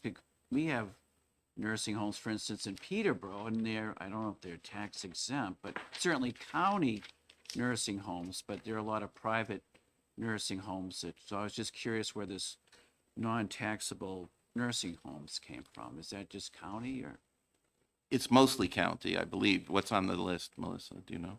Yeah, we put in county and private and listed them separately if you want to make the distinction of whether keeping both on there or removing them. Do we know whether nursing homes that are private are charged property tax or not? I do not know that. Does our They county are, but we'll have to person know? find that out. I don't, but I can Okay, thank you. Yeah, so my intention would be if these are residences that are not part of the taxable property base, right? So if they are or they aren't, we would put them in or not put them in, right? Hearing Representative Munn's thought further, a lot of these so-called institutions, whether they're colleges or jails or prisons, often call on the municipality for help, whether it's police, ambulance, water, sewer, that type of thing. So they do certainly have an impact, but I would be curious when you get your Yeah. chart and to make comparisons. The final thought, and we've had this discussion before, is putting towns against towns, you know, because you're going to have people that, as Representative Griffin said, live in, say, a town like Mount Vernon, that some are rich, some are poor. Same with Peterborough. It's not a general blanket that there are people that are on both sides of the scale, even in these richer communities. So I think we have to be careful that we don't pit Right. town against town. I understand, but so let me just give you Representative Cordelli, for example. He's a good example. Okay. He yesterday in his speech cited his town of Hebron, right? And I looked it up, okay? And this is a town with $800,000, $820,000, something like that, of taxable property per person, okay? So, but it's quite possible that, and as he said, there are some people in that town living in mobile homes, right? And, but because their town has 800 and something thousand dollars worth of property per person, their tax rate is very low. Let's call it, I don't know what it is, but let's call it $10 a thousand, something like that. But there are people in my town who live in mobile homes, but they're, because the rest of our town is not in the $800,000 range, we're in the, I don't know what it is, $200,000 range or something. They're paying a property tax rate of $27 a thousand, right? So I don't think it's unreasonable to, when we're giving money back to towns, to do it in such a way as to favor those places that have low property values, you know? I mean, that's it. Well, All right. like always, you always get us thinking. So. Okay, so, yeah, all right, we'll start with Representative Griffin, then Representative Weiler, and then Representative Rung. Yeah, but I go back to the fact that you're trying to treat all property the same, and so if we take instance of a lake community where you have a lot of summer people, so you don't have a big year-round population, you're taking a small number into a big number, all right? And then you go to a place like I live in Mount Vernon that has a fairly high property value per property, but has 1 million kids. And so we have the highest tax rate in the state because we got so many kids, you know? And, Well, but again, and then you would do- have a high do that- population number. You do that formula, it's not gonna work well.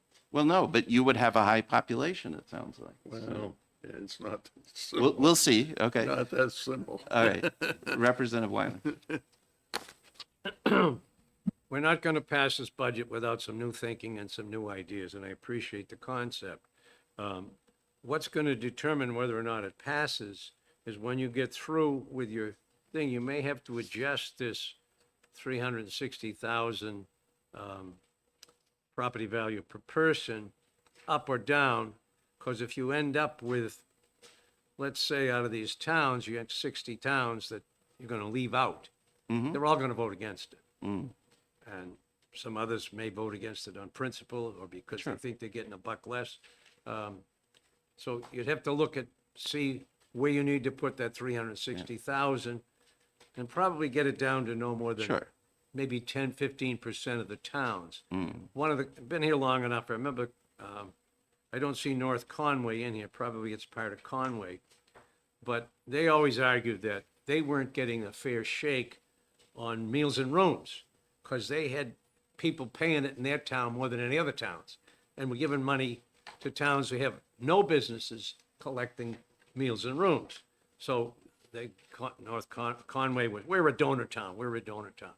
The big difference was all the money comes into the state, so nobody knows exactly how much came out of their town. Whereas when we did the statewide education property tax, everybody knew the dollar. how much money was collected in their town. Now, we're a donor town. So we heard that for 10 years. So this, I like the idea of having a concept. I like the idea, we got to grab all the money we can from somewhere for the general fund.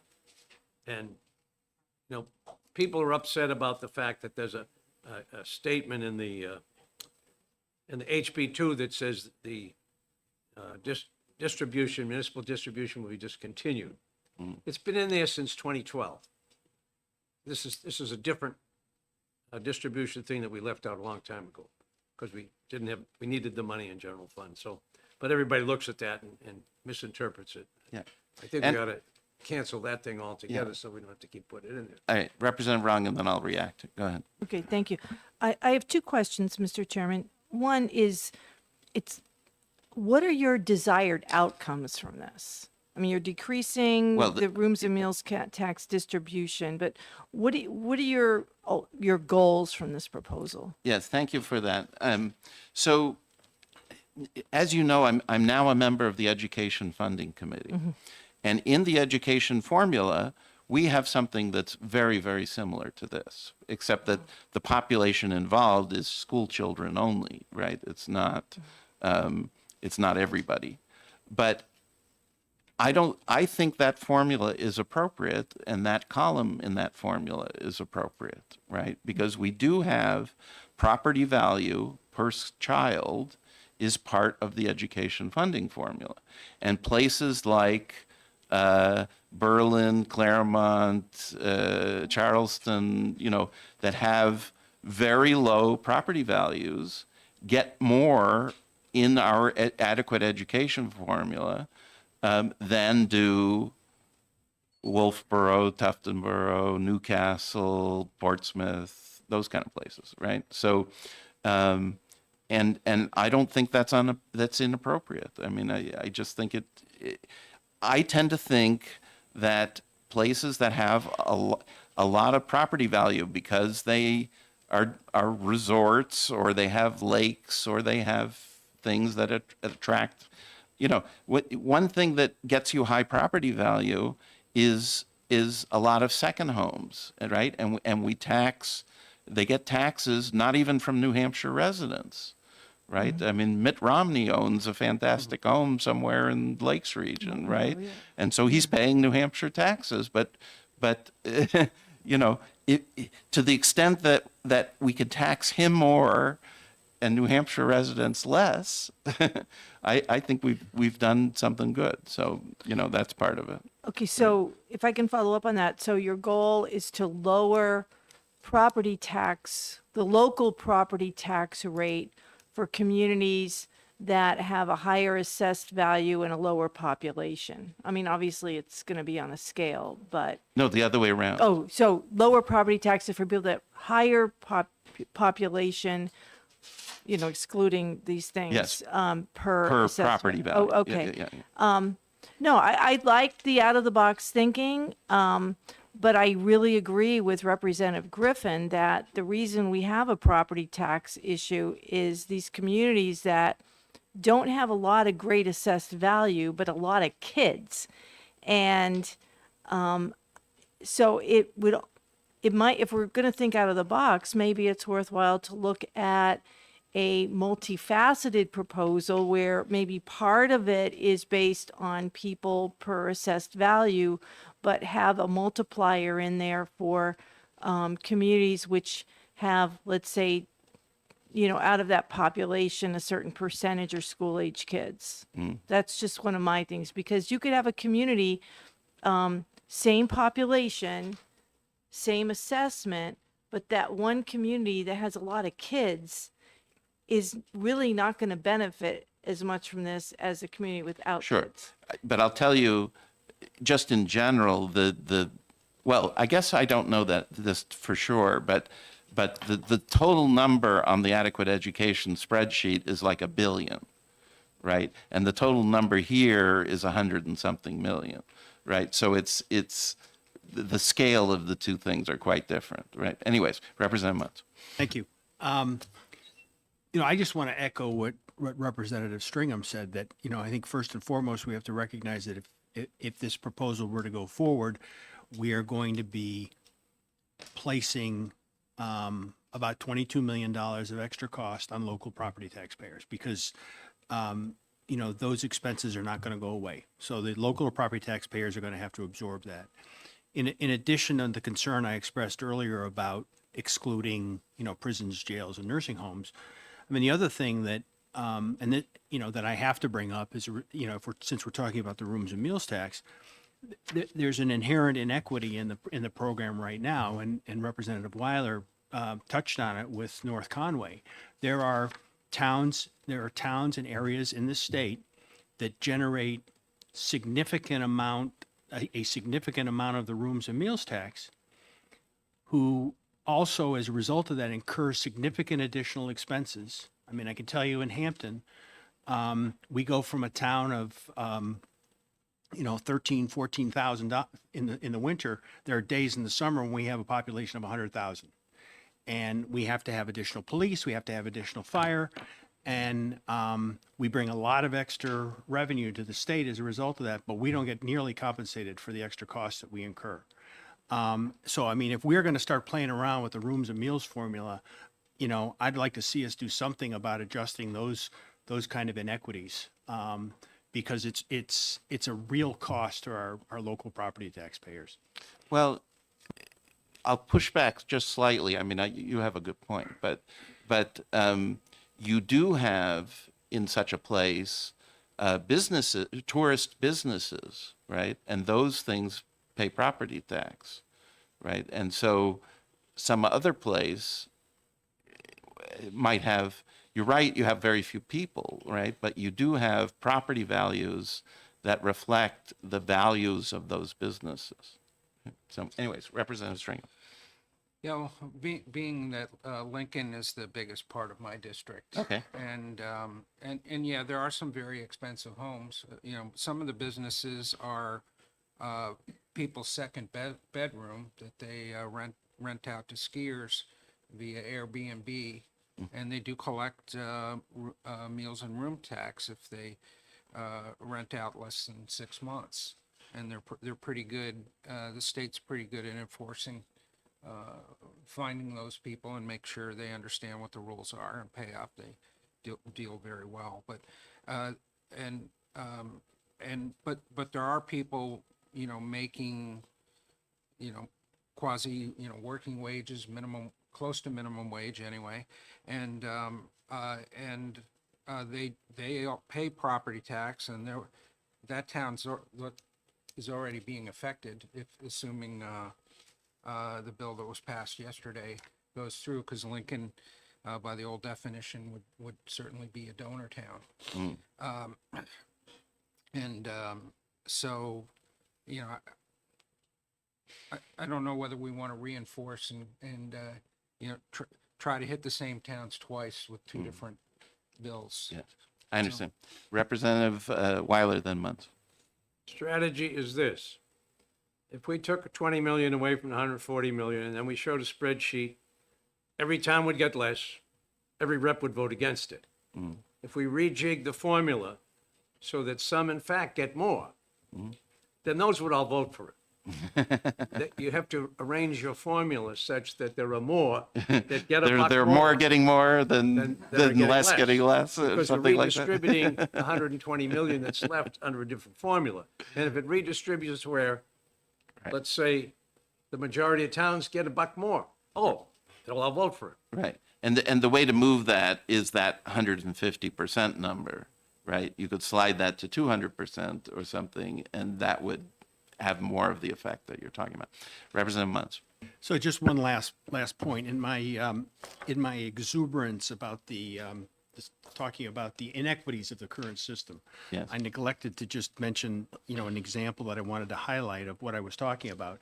If you look at this sheet, Hampton currently is getting $1.6 million in rooms and meals allocation. It's on page 2. And then you look at Milford, and I just, no offense to anybody in Milford, Milford's getting 1.6 million as well. Okay. I would submit that Hampton is bringing in significantly more in rooms and meals tax than Milford, and also incurring significantly more expense associated with that. Mm-hmm. So that's just an example of the inequities. Okay. And, If I and, could, and Mr. we'll look at the before and after for those two places and see what happens. Yes, Representative Leishman. Representative Griffin and I are quite familiar with Milford as I grew up there, but Milford's got a huge commercial base that pays huge money into the business profits and business enterprise tax. We have, or now I live in Peterborough, as you know, but Milford has a huge industrial base. And I've heard for years that Milford's contributing all this money to the state, like other cities, and they're not getting what they should get back because Milford's the hub. You've got Mont Vernon with no commercial activity up there, Brookline around it. So Milford's hub, like Peterborough's a hub where they have restaurants and other businesses. And again, I think I commend you for what you're suggesting because it gets us thinking, but this Department of Revenue Administration, this is something I've asked the commissioner many times, why don't they keep track of what comes out of each community for business enterprise, business profits, and rooms and meals? Because we have no idea how these break down as far as a contribution to the state coffers. But Okay. I'm looking forward to your spreadsheet. All right, well, I'll let Representative Rung have the last word. here. Okay, thank you. Oh, that's special. I think in your analysis, Mr. Chair, it may be easier if we excluded your last bullet as far as the prison, jail, nursing homes, college dorms.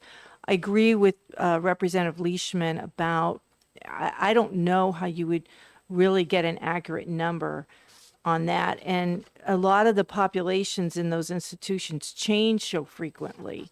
And how can we be assured of accurate numbers when that calculation is going on? And the other thing I want to mention too, following what Representative Leishman said about commercial industrial versus residential. I mean, Merrimack, we've got a nice balanced tax base with commercial industrial. We have Fidelity, we have Anheuser-Busch, my favorite.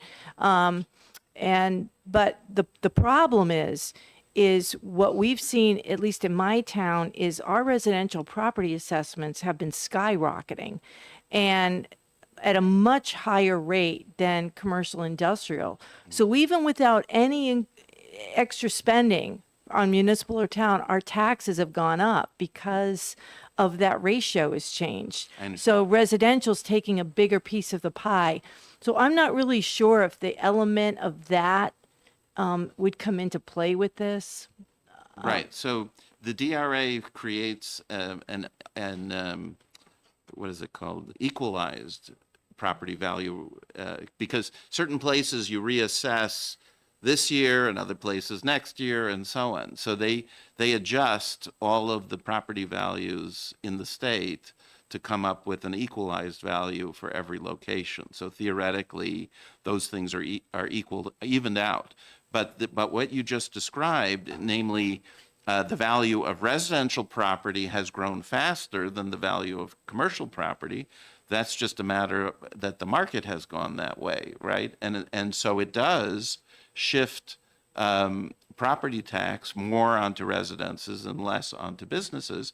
But that's simply because, you know, we try to tax, the Constitution requires us to tax things uniformly, right? And if it happens that residences are worth more than businesses, that just happens, you know, so. And yeah. just because I do want the last word. Okay. You know, and that's sort of an outfall of the housing crisis that we really haven't, it really hasn't been a major point of discussion.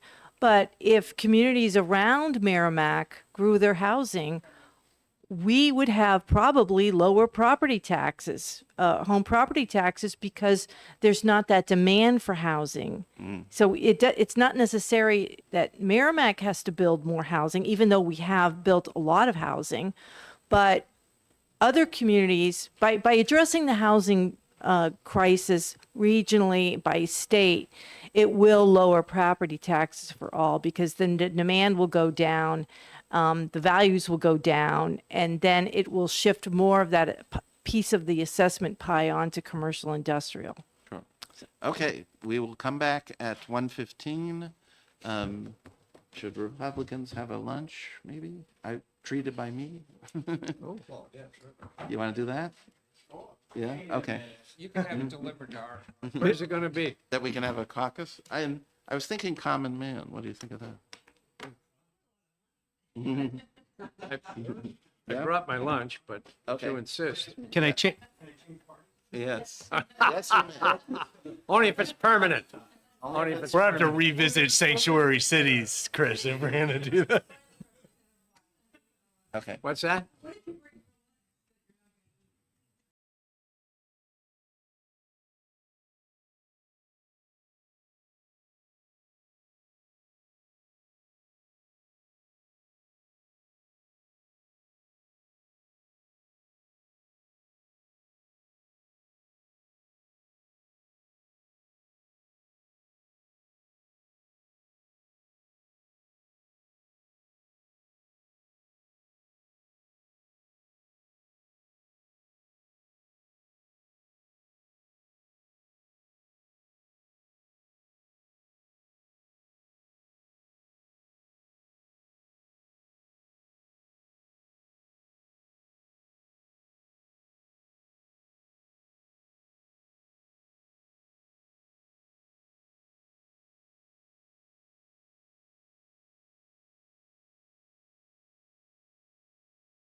All right, we can get started. It's 1:15.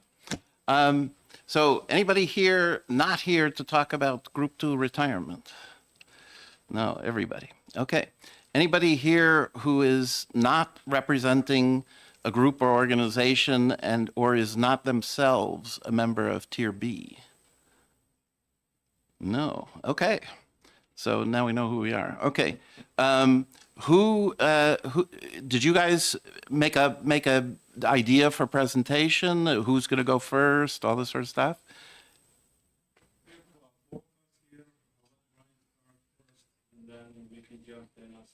Okay. All right, Brian. Please introduce yourself. Thank you, Mr. Chair. For the record, my name is Brian Rill. I represent the professional firefighters in New Hampshire. Approximately 2,000 active and retired firefighters across the state. Just over, somewhere around 550 of which I believe are caught up in the Group 2 Tier B that we're discussing today. Right. Not going to try and take up a ton of your time, but first and foremost, thank you to this committee and this division for all of the work that you're putting in, not only with this one singular issue, but just across the board with the budget. I'm not going to pretend to understand what it takes that goes into that to get a balanced budget out of the House. So I really appreciate you taking the time to listen to all of us. And I recognize that we've done this song and dance before, so certainly I'll try and keep it brief. But We do have some new members. yes, so, that's fair. you know, That's so- fair. So first and foremost, we don't need to, I think, rehash the issues of 2011. Representative McGuire, I believe you've done a pretty good job of that already. But I do think there has been a couple of things discussed that we might be able to address any questions or concerns over, and that's the intent here today. First and foremost, it was mentioned that there's been two major changes that were made in 2011 to the pension system for Group 2 Tier B.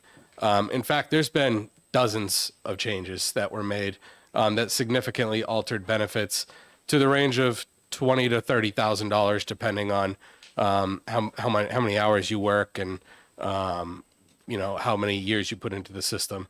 Obviously, each individual case is different, but what we've determined is that equates to thousands of dollars for members that had benefits cut after working, in some cases, 9 years and 11 months. Those benefits were cut. So I just think it's important to know the group that we're speaking of doesn't have a lot of angst over one or two minor changes. It has been a whole myriad of things that have cut their benefits. The other thing that I think is important to note, because I recognize there was a lot of discussion the other day about the goodwill in trying to fix some of these issues for Tier B. I acknowledge that. That is 1,000% true. Both the House and the Senate and the governor tried to do some things to incrementally restore some of these benefits. We haven't gotten to where the ultimate goal is, and that's a full restoration of these benefits, but we have made some incremental changes. What's important to note is members across public safety in Tier A and Tier C both still currently have the benefits they were promised upon hire. All members in Tier A and all members in Tier C are going to effectively retire with the benefits they were promised. It is the Tier B group that has since changed from their date of hire. So while I recognize and I agree with the fact that I think down the line, we're going to have to look towards some modifications to Tier C to make the retirement more palatable and reasonable for people to come work in New Hampshire. They were hired under the terms that they're going to retire with when they're eligible. The other piece to note is they are not eligible for retirement until the year 2036, 2037. So if there is going to be, I'll use the term that's been thrown around, enhancements to their benefit, there is plenty of time to look at that, to look at how we make our retirement system better. The Tier B group is now becoming eligible for retirement, and what we're seeing is that those that are becoming eligible for retirement are leaving, which is different than the way it used to be, where each additional year of service beyond your service eligibility is worth sticking around for because it makes your benefit better each year that you work. What we're trying to do is we're trying to stop the hemorrhage, and we're trying to fix this Tier B group to keep them here in service beyond their years that they're required to be here, which I think is incredibly important, especially where we talk about, and this is true in the private or public sector, and I'm sure most of you would agree with this, the best form of advertisement for any industry is the people that work there and that can advocate for it. We truly believe, and this, I can only speak from the firehouse side, but the firehouse kitchen table is where we get everything done. And that's why this has become no longer an anecdotal problem, because we sit around the firehouse table every single day and we talk about this problem. And it's perpetuated by people that feel as though they were injured back in 2011, and they're frustrated and they're disappointed in the system. And I truly believe that if the state makes good on the promise that these employees had when they were hired, that is going to be the best form of advertisement to change that narrative at that firehouse kitchen table. And it's going to encourage Tier C people to stick around, because Tier C people are now going to know the state has their back too. And I think that's important. I know the differentiation between Tier B and Tier C has been kind of under dispute, and I just wanted to share that. Let me ask you, you said Sure. that 550 members are in Tier B. Is that roughly 50 to 60 per year, or is the longer serving members, are they starting to retire and therefore it's sort of front loaded or something at the slightly younger? I don't ones? know the answer to that. I'm going off of numbers that we had last year during the retirement commission when they had that breakdown, and the retirement system may have some Gotcha. idea, Okay. but I don't know what range that Yeah, is. okay. I do know we have had a significant number that have left prior to their eligibility. Because at the time when these changes were made, and I'll speak for me personally, I didn't really understand the impact of it until as you get older in your career, you start actually putting pen to paper and doing some numbers and realizing, okay, this is a problem. And now you work with someone who knows finances, and and trying to determine if it's worthwhile to leave now, leave my money in the system and go work in the private industry, or to stick around. And I think people are weighing that difference. Sure.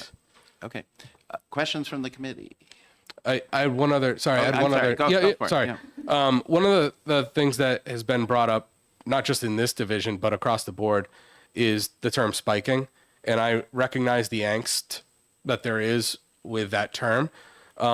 First, I know the New Hampshire retirement system does not recognize that term. It is not defined in RSA 100A. It's more of, I think, kind of a conversational piece than anything else. I understand why there is difficulty accepting someone who gets paid out at a higher pension. I completely understand that. What I would like to draw attention to is, the way that we fund our retirement system and our rates is a percentage of payroll. So I personally pay 11.8% towards my retirement. That is whether I make $50,000 a year or if I make $150,000 a year. That money goes into the retirement system, and the retirement system invests that money, and that is the investments are one of the biggest ways that they pay out benefits at the end of my career. So whether I make $50,000 or $150,000, it is a percentage of that payroll. So I am still paying into the system that amount. The employers are still paying into the system their percentage, which is somewhere around 30% now. So it's not damaging to the system in a sense that we are still paying money into the system. Okay. The other piece to that is whether I work it in my last, say, 3 years or 5 years of service, or somebody works it in their first 3 or 5 years of service, money is being paid into the system. Okay. The cities and towns have a minimum staffing standard that they meet. these are hours worked. If someone is out sick and I am there left to cover the shift, whether I elect to cover it or I'm forced to cover it under mandatory provisions, I'm working those hours. These are not artificially inflated numbers. These are hours worked. So members that have a higher pension, it's because they physically showed up and worked 70, 80-hour weeks. Okay. So it's not, again, they're not just artificially inflated numbers. And the last piece to this is there are, regardless of where we go this year, there are and will continue to remain safeguards in place for quote unquote spiking. They are in law now. We're not asking to change them. It's different for different people based on the year that you were hired, but those caps still remain in place, and we're not asking to change those. Okay, Representative Munns. Thank you, Mr. Chair, and thank you for coming in on this beautiful Friday. With regard to the overtime and the on-call pay, isn't it true that some of that, or maybe a large part of that, is due to the fact that we have chronic understaffing across the departments, and so we've got like it's almost like a cycle. We don't have enough people, so we have more overtime, so maybe more people leave. Isn't that part of the issue? Yeah, thank you for the question, Representative. Absolutely. What we're finding is the incentive to want to work the overtime is not there. So we're having difficulty filling these shifts. And again, cities and towns have mandatory minimum staffing standards that they must meet. So if we go through an overtime list and reach out to everyone to say, hey, would you like to work the overtime? No. Would you like to work the overtime? No. Everyone gets offered an equal opportunity to work those shifts.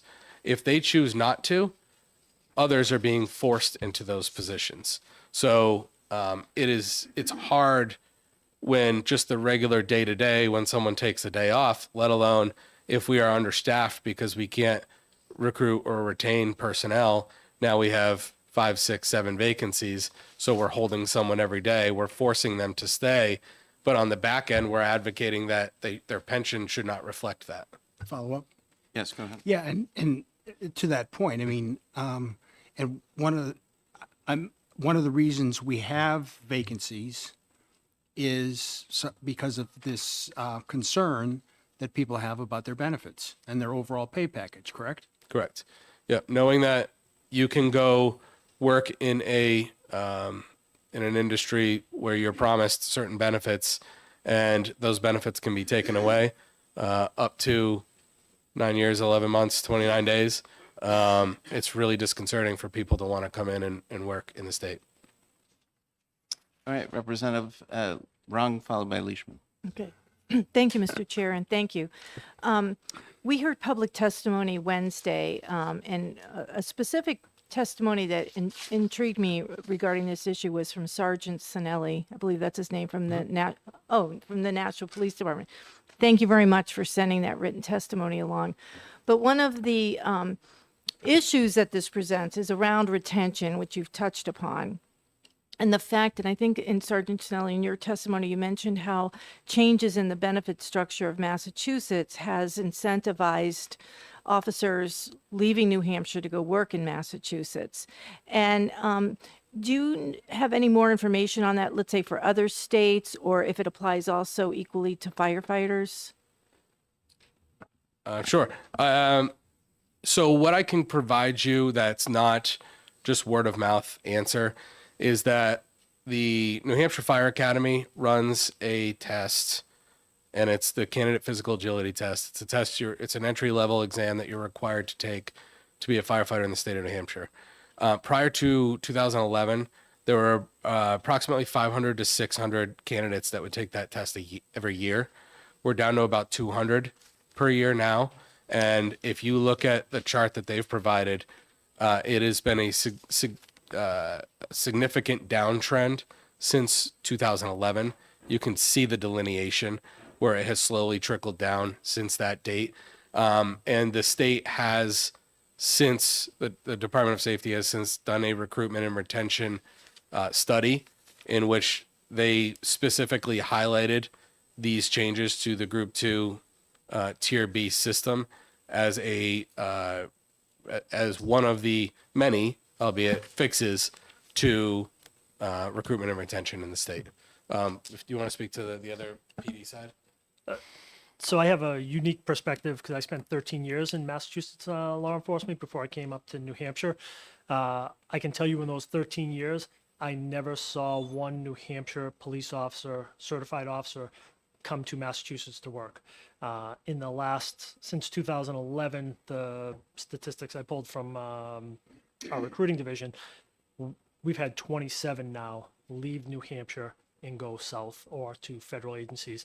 And we never saw that before 2011. And like I said, I was in Massachusetts law enforcement from 94 to 07, and we didn't see anybody coming to Massachusetts from other states to work there. And Massachusetts recently reduced their residency requirement, civil service requirement, so half your police department can just be an application to get hired there. So that's the spike, and we're seeing people going down south because the retirement benefits are currently greater there than they are here. And that's a primary reason. We do exit interviews with every employee that leaves, and that's the primary reason why they say they're leaving to go to law enforcement, from our law enforcement to another municipality job in another state.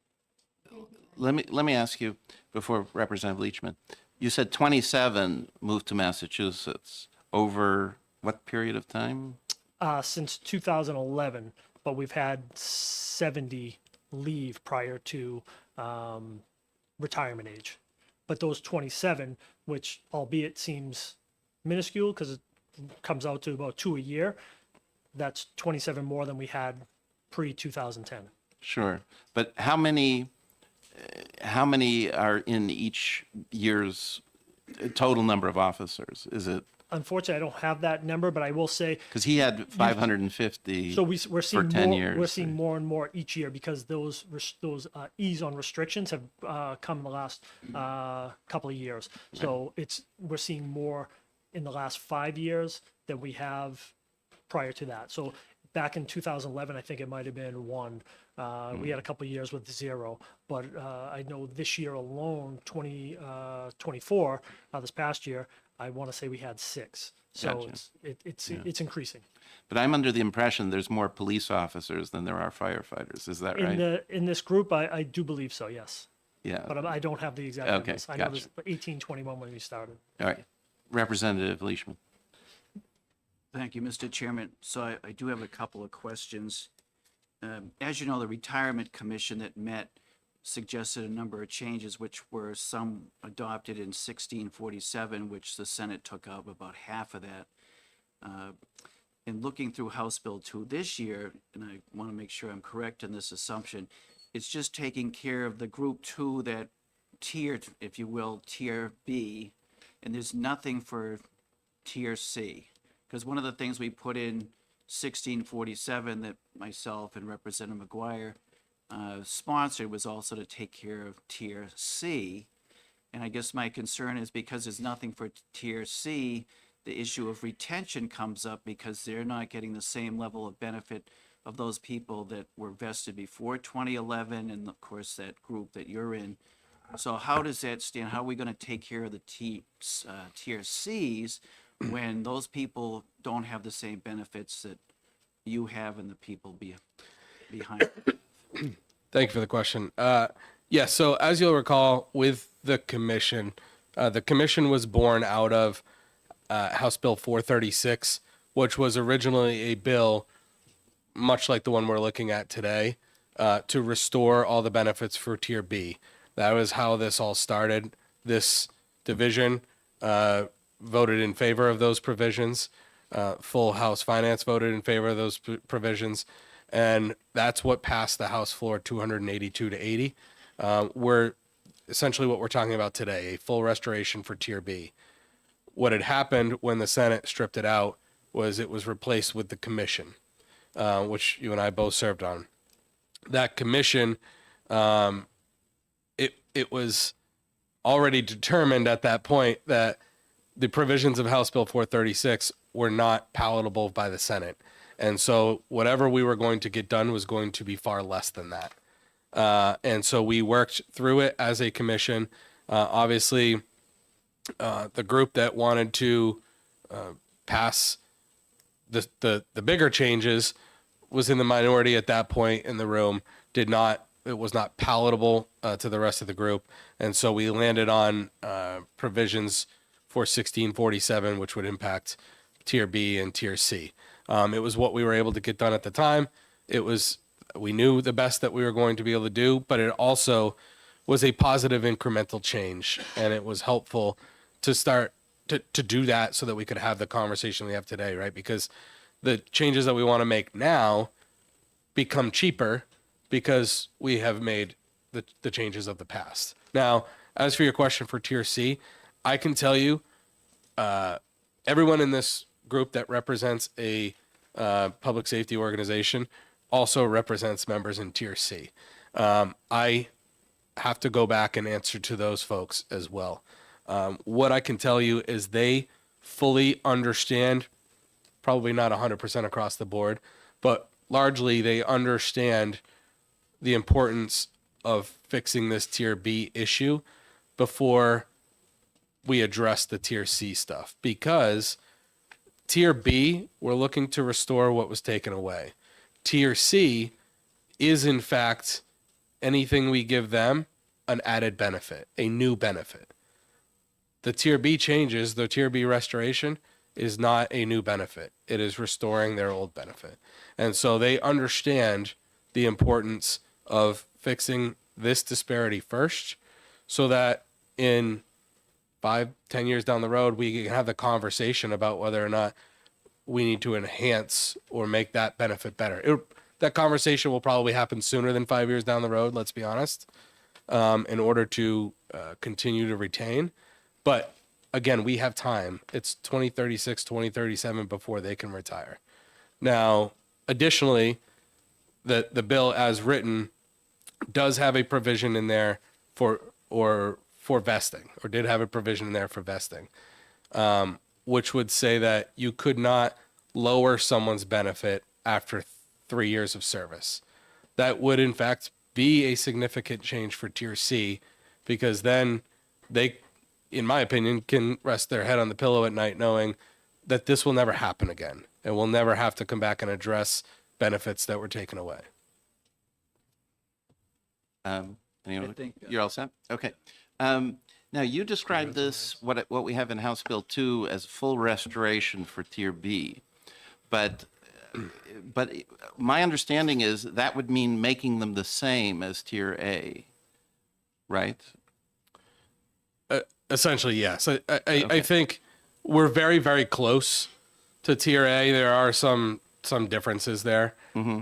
So we wouldn't... Because I don't read the bill as making, a Tier AB and a Tier C, if you see what I mean, right? There's still an ABC in here. Okay. Somebody could speak to that question. Okay, great. Yeah. Okay, thank you. Other questions from the committee?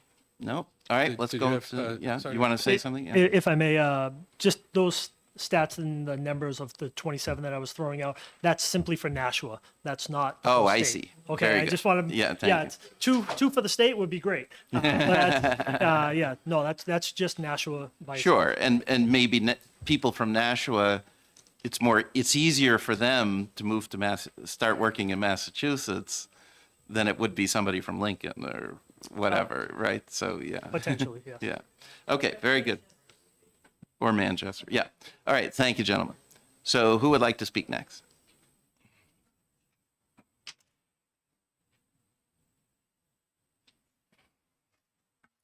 Good afternoon. My name is Saif Ragasa. I am the president of the New Hampshire Group 2 Retirement Coalition. This is a coalition which represents the 1,800 employees. Now, that number had dropped to 1,600 employees as of July 2023. So, I would start by addressing a couple things. I know Representative Muntz have asked about this overtime. My agency is Department of Corrections, and currently we are at 45+% vacancy. As you all know, there was an initiative from the state that offered $10,000 hiring incentive for those who comes in to work for the state, and that incentive has stopped. With that 10,000 bonus, we weren't able to move the needle, and we're around right now at 45+%. I don't want to speak the exact number, but I know it is 45+%. Under any circumstances, if it was a private business, that business is under the water. So the overtime at the Department of Correction is the major reason that most people get tired and most people are afraid to come and work for the state of New Hampshire, Department of Corrections. People get to work 4 or 5 forced overtime. Now, I am the part of the Department of Correction. My job, I'm a chief probation parole officer. When the prison is understaffed, when they have National Guard, or after the National Guard left, we will be required to go assist, and I very rarely would work less than 3 overtimes a week. But the regular people would have to work there. And the way how overtime work is, it's a forced overtime. They can't refuse, because if they refuse, they will be disciplined for refusing a forced overtime. So you are an individual and mostly young person, and they come in to work for the department, 1 overtime, no problem, good money, I'll go home with more money. 2 overtime, no problem. By the 3rd day, now you are cutting your tie with your family members, with your community stakeholders, with everyone that you need to connect to. So we force people to work this overtime. And now, in addition to that, as Brian explained, in addition to that, we also charge them to pay additional money. The more money you make, the more contribution you pay towards to the New Hampshire retirement, not only the individual, but also the state. So as far as the spiking, I understand the concern. As a taxpayer, I wouldn't want no spiking. It's people who never put their money to take money from the state. But the reality is, this is actually, people pay way more money to the retirement system when they work more hours. Retention issue, Representative Rec. Right now, what sustains my agency, Department of Correction, is retention. If we were to pull, or if we were to annoy the current members, including myself, that I have now, my 23rd years was Saturday, last Saturday. We're still kicking around and still helping our brothers and sisters. And I don't think anyone is capable of leaving them while they are under 45% vacancy rate. But if we were to take out the people that are currently there and eligible to retire in the next 5 or 6 years, we are going to call National Guard for the 4th time to the prison ground. And the last I checked, the good Governor Sununu, I've refused to even send them for the 4th time because he did it 3 times. And that's not really, when you send the National Guard at the prison, things don't run the way how they were supposed to run. That's not the preferred method of watching correctional facility by a trained military personnel. They have other use, they have other obligations to do. It's just a wrong practice, in my opinion. But in addition to that, years ago, we used to be able to teach. I teach at Southern New Hampshire University. I lecture classes in criminal justice department. We'll have 25 students every year, and we'll be able to snag 5, 6 of them to come to work for the state. And this year, I have 25 students, and none of them wants to come and be a law enforcement officer in the state of New Hampshire. So we are in a position where we're not recruiting. We're going to lose the people who are sustaining, who can leave. The average of people that I talk to have at least 5 more years to work. I think we need these people who will retire in the next 5 years way more than the people who are not even eligible to retire until 2036. Is the retirement system is broken? Before 2012, there was an issue, and that's why those preventive measures were put in place. But as one of the masterminded of that change, acknowledged with 436, that went too far. Under normal circumstances, any of you in here, if you tell me that you'll be perfectly okay after I promise you, I sign an agreement, and I gave you a job offer, and 9 years later to come back and say, whatever I told you was, false, and now I'm going to change it. No human being will be happy with what was done in 2012. But let's take it one step further. What good comes out of it? Really, we lost significant amount of money. We lost paying overtime. We lost significant amount of trained personnel. The state of New Hampshire became a recruitment depot to the surrounding state. And I say that because we hire people, we train them, only when they have 1 year and 2 years to say, you know what, I'm going to go over the board and I'm going to work 20 years and retire with the highest retirement in Massachusetts, Maine, Vermont. So there was no win-win solution for it. And I can understand we were able to stop what was intended, but I think it had gone too far. It has gone too far. We're not retaining the people. And I understand this is a priority to the good governor. I say that because this is a difficult time for the state of New Hampshire. Aside from my job, I represent my workforce and I negotiate contract. We don't expect much change this year as a state employee because the state is in a difficult place. The state is even in a more difficult place when we could lose people who are capable to retire, who are able to retire, because we continue to reject this idea of honoring what they were promised. As Brian indicated previously, when you change the condition of employment to Tier A employee, it will be pension sweetening or adjustment, the benefit they didn't have. The same thing for the C, it's pension sweetening. But when you give to the people that were affected under the certain condition, that was taken unfairly, and we know it was unfair, because I can ask any of you if it was fair, if it was done to you, you will tell me it wasn't. So if it was done unfairly, and we have an avenue to restore and retain the people we have, which we desperately need, and I'm only talking about Department of Correction personnel. We desperately need to retain these people that are capable of retiring. So I think it would be a win-win solution if we can establish that mechanism where we continue to retain the people that we would lose otherwise. And also, question. Okay, thank you. Representative Wyler. Thank you for coming. Could you explain to me about overtime? So this forced overtime, is it usually for 2 hours, or is it 4, or is it a whole shift? Somebody told me one time that the typical payroll had 3 to 4 hours of overtime in a 2-week payroll. With Department of Correction, the forced overtime is 8 hours. It's not like a business where you do 2 hours, you went home. So you have to man the post. You have to cover the post. So when you get forced, you're forced for 8 hours. So it's a 16-hour day. And you multiply that 3 and 4 times a week. It is exhausting. It's 8 hours. It's not 2 hours, it's not 3 hours, it's 8 hours. All right, Representative Leishman. Thanks, Mr. Chairman, and thanks for coming in. You said something that got my attention with your criminal justice class. You had like 25 people in there and you can't get anyone interested to come and work for the state in corrections or maybe police work.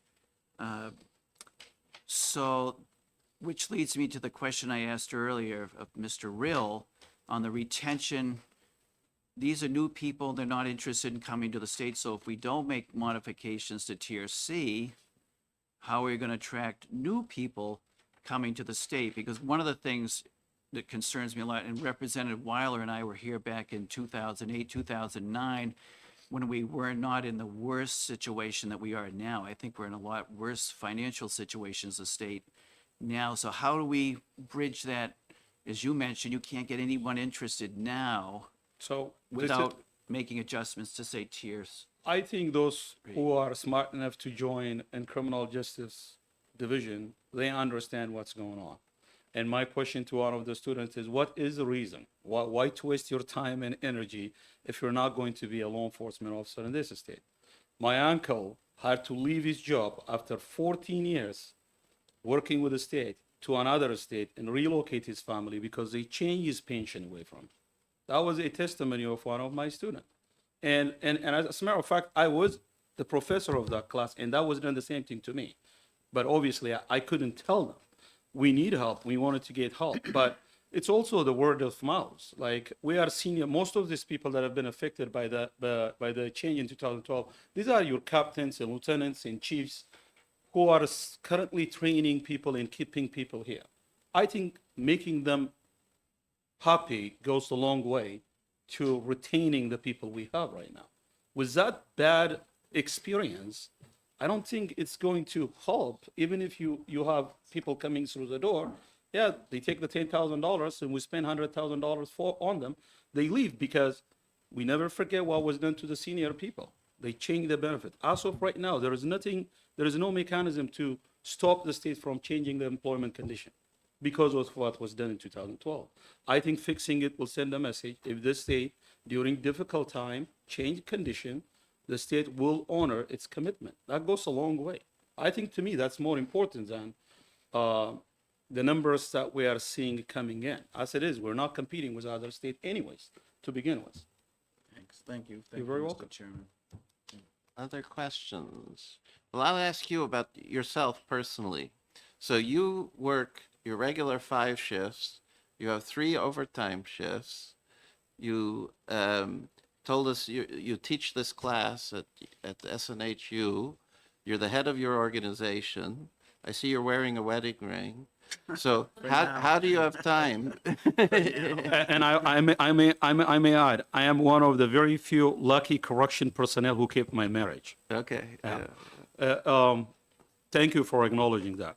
Very busy time. Most of these extra overtimes that I work, and I'm not kidding. I'm going to go change my clothes when I'm done, and I'm going to go stand a post at the prison this afternoon.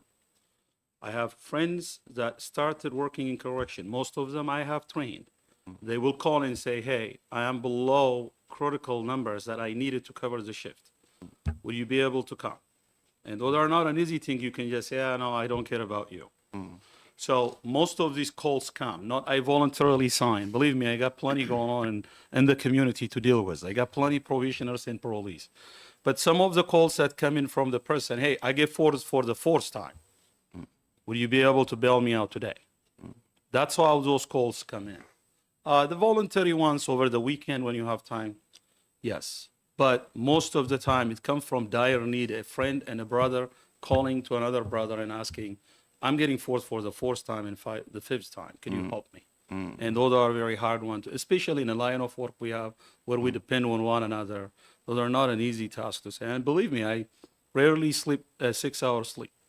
Rarely, which anyone can agree that that's not normal. Yes, So, yeah. And multiply that by the number of people who are working at the prison. And it's not only the prison issue, it affects every law enforcement where they don't have a personnel to actually cover all the shifts. And there is another part I want you all to understand. It's not normal for a police officer to say, hey, you know what? We only have 2 police officers in this town today, so we can't cover. We don't speak about these issues in public. It's like alerting burglars. Go ahead and start burglarizing other people. It's the same thing for Brian. He can't say, you know, I only have 2 firemen today I can send to respond. It's like alarming the public safety. For that reason, for 10 plus years, people have been quiet about these issues. Generally, our line of job, we can't really speak in public about it.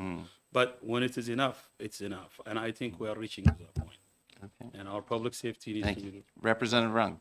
Thank you, Mr. Chair. And Mr. Chair, you touched on a really important issue, and you did too, is when we have forced overtime like that, yes, it puts a strain on marriage. But I was once in a workplace where we had a lot of overtime and the children suffered. Their parent just wasn't home. And when the parent was home, was exhausted and stressed. And I think that's a cost to the quality of life we have in New Hampshire that we have to take into account with these things. I've seen it firsthand, not in my own family. I didn't work overtime, but I saw it in colleagues in the stress. I hope, I ask the committee that keep those children in mind because they're a collateral damage of this type of a system. And please take me out of the equation because I volunteered to go. My assignment is out in the community. There are people who don't have an option, who are forced to be there 4 or 5 times a week. And that is the reality. When you have 45% vacancy, over 40, when you have 20% vacancy and you can't go home, you don't have much of an option. So are you saying that's because there's a difference between a corrections officer and a probation officer? So we work in the community. So our responsibility is out in the community. We are still the part of Department of Correction. Many probation officers volunteer to go help. And quite frankly speaking, I think that's the reason that that place still is floating after 45% vacancy. But we still need to be able to hire more people or retain the people we have. And out of those 45% vacancy or current 55% employees, I would guarantee you about 15% of them are eligible to retire because they have over 20 years. So it's a field where people would stay when they are happy. I have seen people working 28 years, 29 years, but it's also a field where people say, yeah, I can't take this anymore. So let's find a common ground where we can find a win-win solution where the people who were done wrong, they have gotten what they were promised, nothing benefit, no sweetening pension. The things that they were promised, let's make them whole and we'll move on. And I certainly don't have another time, as you identify that. I don't have another time to come here again next year. I've been coming here every year and I want that to end. I don't want to come again here. Let's just be the last year. Okay. All right. Thank you. Other, nope. All right. All right. Who's next? Mr. Chairman, thank you for your Thank you time. very Thank you, much. everyone. Good afternoon, everyone. Thank you for the opportunity to speak here. My name is Frank Campo, and I'm the president of the Troopers Association. We have about 300 members, should have about 362 members. Over the past few years, and today and last week and last month and 6 months ago, I think we've all talked this through quite a bit, and I don't want to rehash a lot of what you have all heard over the years, over the past few months and over the past week. One thing that I don't really think we've had an example of while we've had these discussions is sort of a personal example in what has happened to one person that I know due to these changes that happened in 2011. It's a small story. It's kind of a microcosm of maybe a bigger thing, but I want to just bring it to a little bit of a personal level for you all to hear and think about, while you work through the budget here. There's a friend of mine who was hired as a trooper. He came from a family of law enforcement officers. It was in his blood. It was all he ever wanted to do was be a state trooper. And his dream came true. He got hired, I think, in 2008 or so.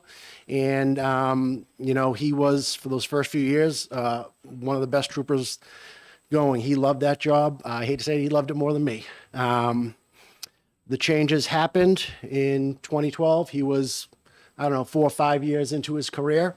Smart guy, one of the smartest people that I know. And it killed him, but he had to come to the realization that it simply wasn't worth it to stay in this job anymore. It was all he's ever wanted to do. It crushed his dreams, those changes that happened in 2012. Shortly after that, a couple years after, I believe, he ended up leaving the state police. And, he still checks in with me to this day, still hates the fact that he had to leave, but he had to do what was best for his family. And that, unfortunately, was to leave. And, again, that's just a small story, just one guy. But I can tell you, as I testified on Wednesday, in my 20 years at the state police here, I've seen that happen scores of times. We've had talented men and women leave this place because it just simply wasn't worth it to stay. So I just kind of want to, just bring that down to maybe a little bit of a personal level for you all, and maybe something a little different that you may not have heard before. And that's really all I have this afternoon, unless there's any questions. So in your friend's case, did he move to some other job that was unrelated to law enforcement? He did. He moved to another job that was unrelated to law enforcement, yes. Gotcha. Now, you said you had 300 members. Is that in all three tiers? Is that? Yes, they span all three tiers, yes, sir. Okay. And are there many tier A's left, or are they? There's a handful. kind of- I'd say about probably less than 10. Okay. Yep. So Yeah. there's about 80 to 100 in tier B, and then the rest would be tier C. Gotcha. So the bulk is tier C. At this point, yes, sir. Yes, great. Other questions? No, I'm not seeing any hands. Thank you All right, very thank you much. very much. Anybody else would like to talk? Yes, come back. Yeah.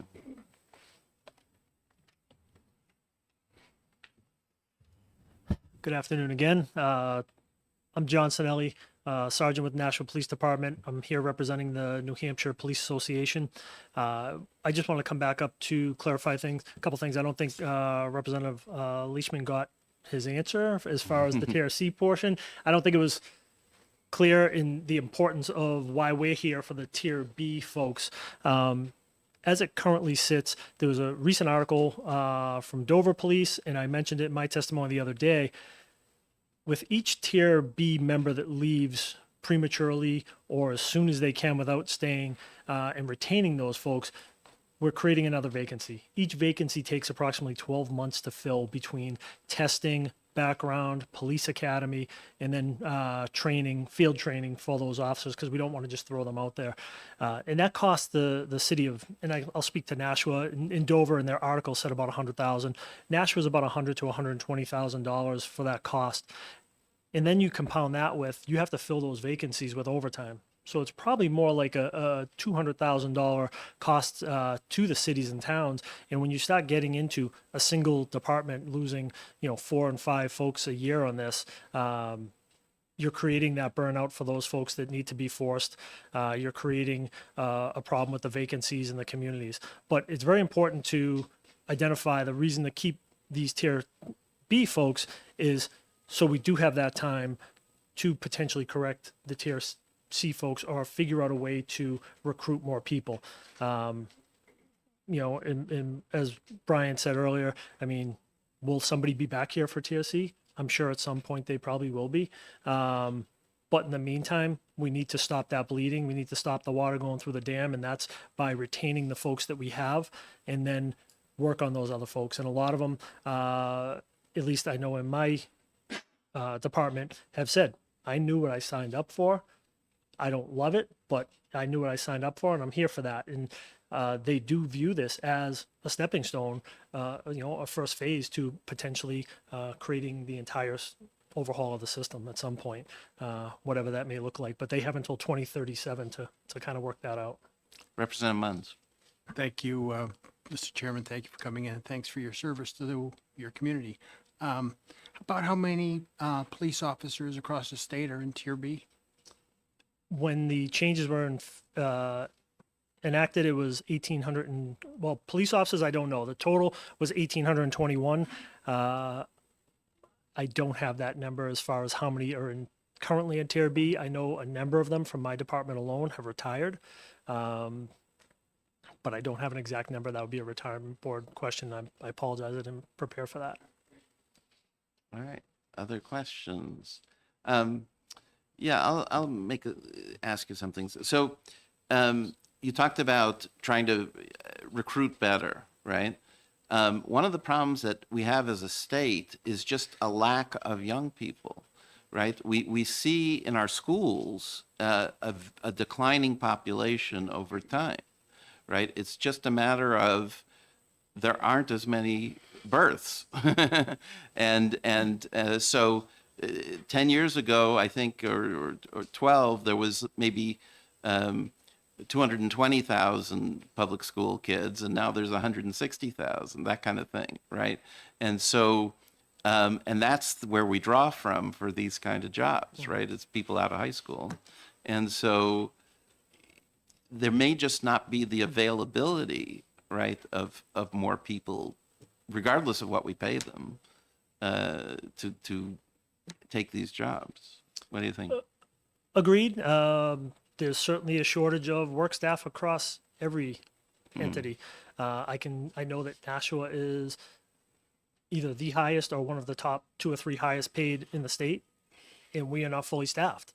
We have lost more since 2015 than we've been able to recruit, and we've recruited 10, 12 a year, every single year, and that's a lot for law enforcement, especially a local agency. But we were unable to keep up with it. So again, I think that just solidifies our point that we need to retain what we have while we try to figure out that problem and get more people. And back to my testimony the other day, you're right. We have 107 out of 164 police officers are from Massachusetts. So yeah, it's difficult I think we have 45 from New Hampshire, and then the rest are from out of state. We have some from Arizona, Florida, Colorado that have moved this way, and they've sought out Nashua Police Department to work, which is great. But yeah, we don't have the high New Hampshire contingency coming out and for this job. So we need to retain what we have before we run into a crisis like probation and parole and corrections. Imagine if our law enforcement on the street was down 45%, 50%, what that would look like. Yeah, Representative Run. Thank you. Thank you, Sergeant, for taking my question. You mentioned the number of people from Massachusetts that have come to work in the Nashua Police Department. How would you say, using Nashua as an example, how competitive we are with other states? I mean, if we are not getting homegrown law enforcement officers from New Hampshire, I mean, we can recruit young people to come in and move to New Hampshire and take these jobs and raise their families, whatever. So can you comment on that about as far as our competitiveness with neighboring states? Speaking to myself, I left Massachusetts law enforcement with 13 years because the wages were competitive and the retirement was better. Today, I look back and I say, I could have retired in 2 years from now with 80% of my pay in healthcare. So today we're not as competitive. Our salaries are certainly close to Massachusetts. Our cost of living in New Hampshire has gone up significantly because we have so many people moving up to our state because it is a great state. But right now, we're not nearly as competitive as we need to be. How about other aspects of the job? Safety, level of crime, all that kind of stuff. Yeah. Well, I came from a police department in Saugus of 65 to a police department of, when I got hired, I think we were 170. We're a far safer state. We do a much better job training. I do think that Nashua, and I'm going to be biased, I think we're the best agency, around for sure. We do a great deal of training. We do a really good job of making sure our officers are safe and we're going home at the end of the night. Is comparative to Mass, we did not train the same way. It wasn't as safety conscious as we are here in New Hampshire. I think we have far less officers going out work-related injuries, things like that. So I think we're a much better state. We hold everyone to the same standard, where Mass, there's academies all over the state and they have different trainings. Here, we're all trained the same way, and I think we do a very good job. Okay. But some of that may have just changed everywhere over time, right? People in general might be more safety conscious than they once were, or something like that. Well, I mean, if you look at the stats across the country, I think our crime hasn't gone up the same way it has in the Midwest and some other places in the country. So I think we do a very good job, and even with the declining numbers, we're still doing that. Great. All right. Thank you very much. Are Thank there you for your time. others who want to speak? Representative Pearson.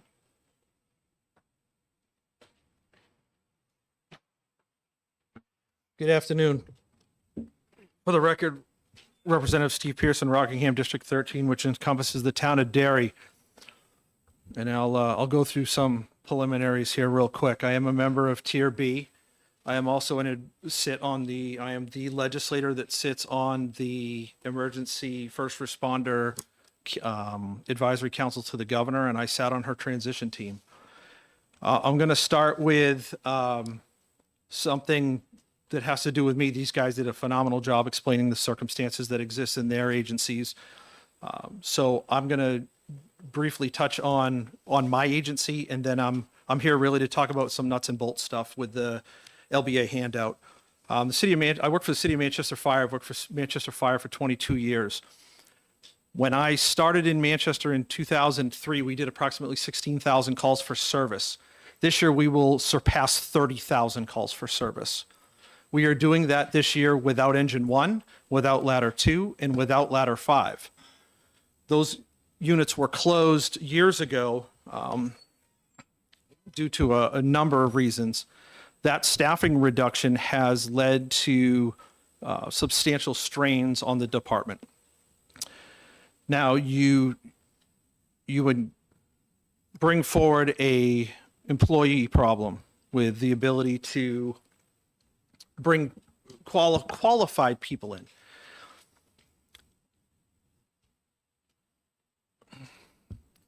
This is a legislative hearing, so I'm choosing my words carefully. A human in a seat is not necessarily good for the taxpayer, right? You need someone that knows what they're doing. And one of the things that is concerning is, one of the things with the loss of personnel. I have a sticker inside my helmet that says firefighting is an ultra hazardous profession, because it is. And the only way that those hazardous situations are dealt with are through training, but through experience. When we lose someone that has substantial experience, it's hard to quantify a loss at that level, right? Because what encompasses a career in someone is a plethora of different things. And the diversity of response, the diversity of situations that we've seen allows command staffs and those that, in this case of the fire service, command a fire engine, to make decisions. We are at a kind of a critical point here, at least in the city of Manchester, with the way our seniority works, in that if we do not retain Tier B people, the knowledge loss is going to be substantial. Okay? And we are going to be in situations where we are already promoting people too young that have to make decisions to which their level of experience isn't quite there. The mandatory overtime situation and the situation to which we are hiring has become so complicated that we had to buy software to do that. Never had to do that when I started. They just did it with a phone. We're literally now having to use software to be able to fill the positions and the requirements that the city of Manchester demands on that fire department. We didn't even have the term mandatory overtime when I started. It didn't even exist. So that whole thing, on the very rare occasion that we would have a problem, they would close a firehouse. Today, it is, here we go, mandatory overtime, and there's a process for that. So I tested with 400 people for 9 positions to create a hiring list. Today, the city of Manchester has 0, no one. And we just filled a FEMA grant that they struggled to fill for 12 positions because of our understaffing is so bad. The federal government has given us a grant. So, that's not unique to Manchester. As the gentleman alluded to, every agency is having problems. So I just wanted to bring forward my agency's experience and my 22 plus years in the city of Manchester and how things have changed with that. So that's just my personal anecdote. Now, as far as the nuts and bolts here, I was not here when the LBA handed out this document that tries to go through the changes. I think there were some things that were questions that were not answered, some things that were not answered correctly. And upon review of this, there are 9 typos in this that on current law that exists in this document. So, there were some questions that were raised, and I'm certainly happy to go through this with anybody. But some of the things that are in here, the changes were done at the request of the retirement system. Excuse me. Yes. What document are you looking It's at? the one that was handed out. It just says Group 2 Pension Reform, HB2, the Okay. sideways one. All right, I think we have to look for. Yeah. All right, give us a moment that Sure. we will go find it. This one. The typos are Let's go at page by page. we can go page by page. You're the chair, absolutely.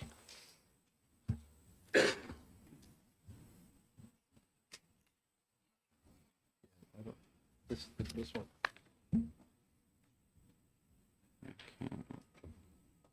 I got it in here. So. You don't have it? It should have been on the table in front. Not that one. No. It's the one that went. Oh, all right.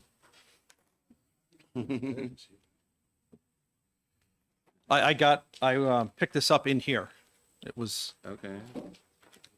So what's wrong with this one? This one has House Bill 2, 2023, House Bill 2, 2025, House Bill 727. Not sure about that one.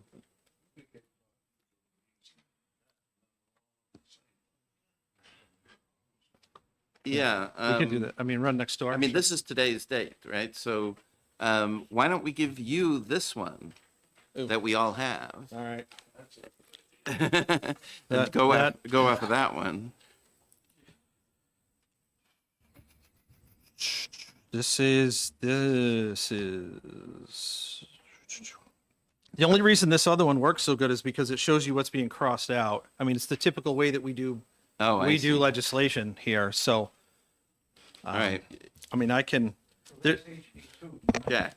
Yep, this is I'm what not we're. sure that's our document. I'm trying to find it, but I don't. Yeah. No, that came right out of this room. This is from here, from last week. So, What page of HB two is this? Like 28? 20. oh man, okay, I don't have a cross reference. All right. I mean, Yeah, I'm let's willing to do it pull that it. way. There's nothing on here. All right, that's- we'll break until for 5 minutes, and Jack will make there- copies of what he's. There's nothing on here that is, I don't think that it's, oh yeah, which is fine. It just highlights. We'll come back at the Typos and stuff. 2:25. But we can't stay forever. but- Yeah, there's nothing here that.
So this is the problem. This.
All right, let's get started again. Okay. Thank you, Representative. Well, thank you, sir, and Mr. Chair. And so one of the things that that happened in order to make changes specifically to Group 2 is there's a lot of sections in RSA 100A that apply to both. So you had to separate them out. And that's what most of this is. In the case of the strikeout, you wanted to go page by page? Yes, let's start on page 1. Sure. Current law, so vested, right? That is a request of the courts. Because the RSA 100A does not contain a definition of the word vested, which makes us the only plan that I could find without a definition of the word vested. We have operated under a presumption of 10 years, and that's based on a disability benefit, but in definitions it didn't exist. So that's the purpose of that.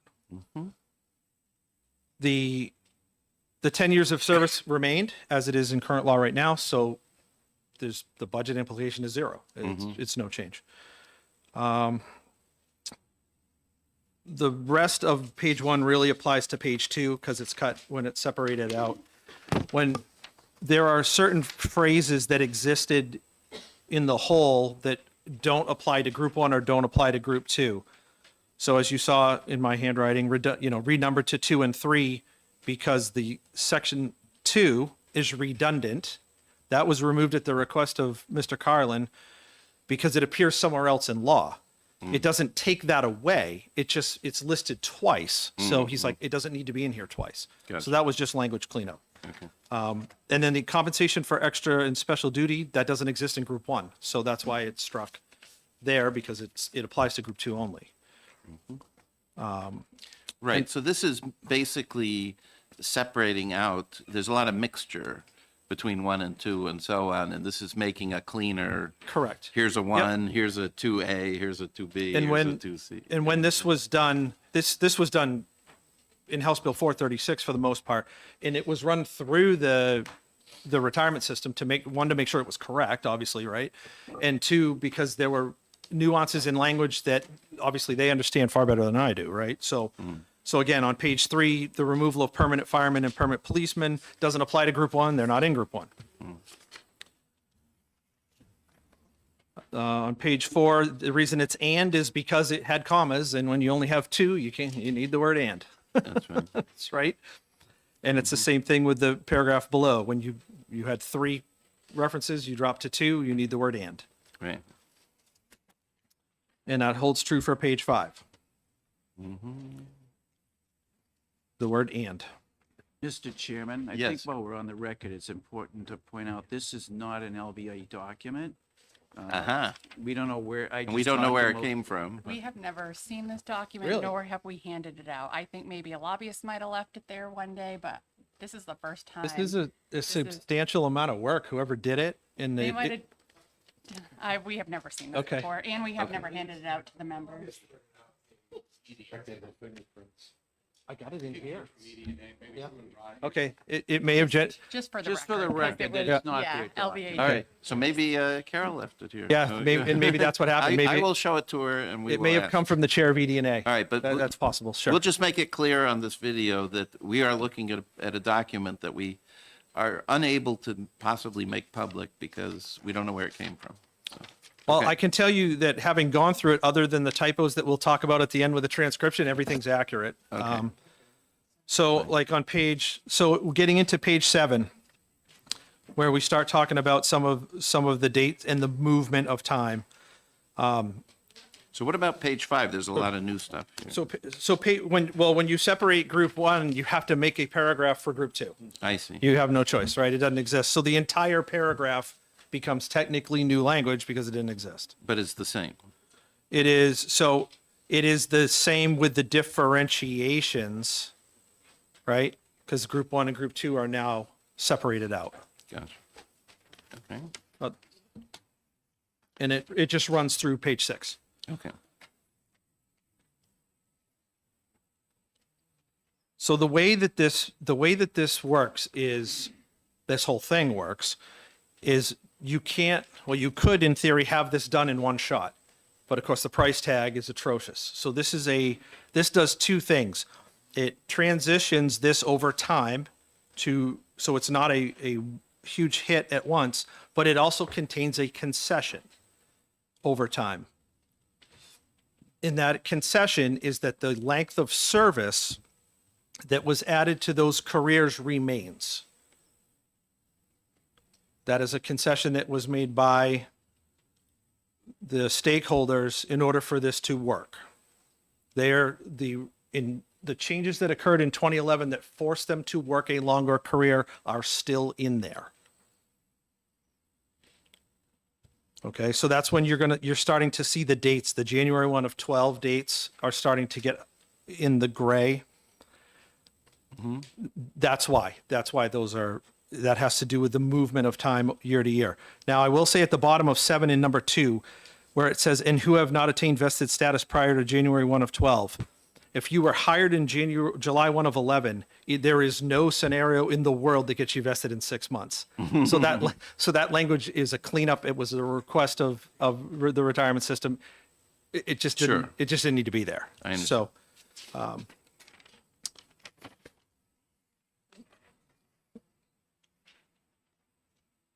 again, page 8 is a separation of 1 and 2. So that's why paragraphs A and B are the same, but it differentiates between the two. And then you get down to a paragraph D1, which is group 2. And again, the transitioning of the dates is all that is. That's why it's the only thing highlighted is the date itself. Unfortunately, on page 9, and again, we've made it abundantly clear that this document did not come from the LBA. For some reason, someone transcribed 2012 I to see. 2021. Easy thing to do. We've all done it. So I just what I don't want is confusion for anyone that had this to think that this is affecting 2021 and backwards. That is not the case in any way. It's just merely a typo. And then unfortunately, You're saying the actual document doesn't have that. it does not. No, it does not Yeah, have the typo. I got it. So unfortunately, that typo carries through several places. Now, we'll move to page 13, and just for the new folks to explain why the chart on page 13 became larger. The original chart clumped groups together in 2-year chunks, with the exception of the last one, which was a 4-year chunk. All that the expansion of the chart at the bottom did was just put it year by year. It did not change conditions, age, multiplier, nothing. All it did was it separated it from 2-year blocks into 1-year blocks, so that as this bill works through annually, you can make an annual change. If we had not done that, it would have created a disparity depending on when you were hired, where some people would have to work 2 years longer and others maybe 6 months. That isn't really fair. So by separating it out, it left it more equitable as it went through. That's all it did. But the conditions itself, there is absolutely zero change in that. Let's 6 years.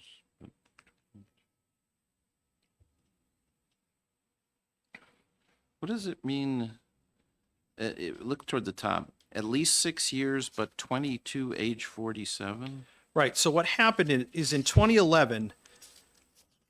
In 2011, a couple things happened.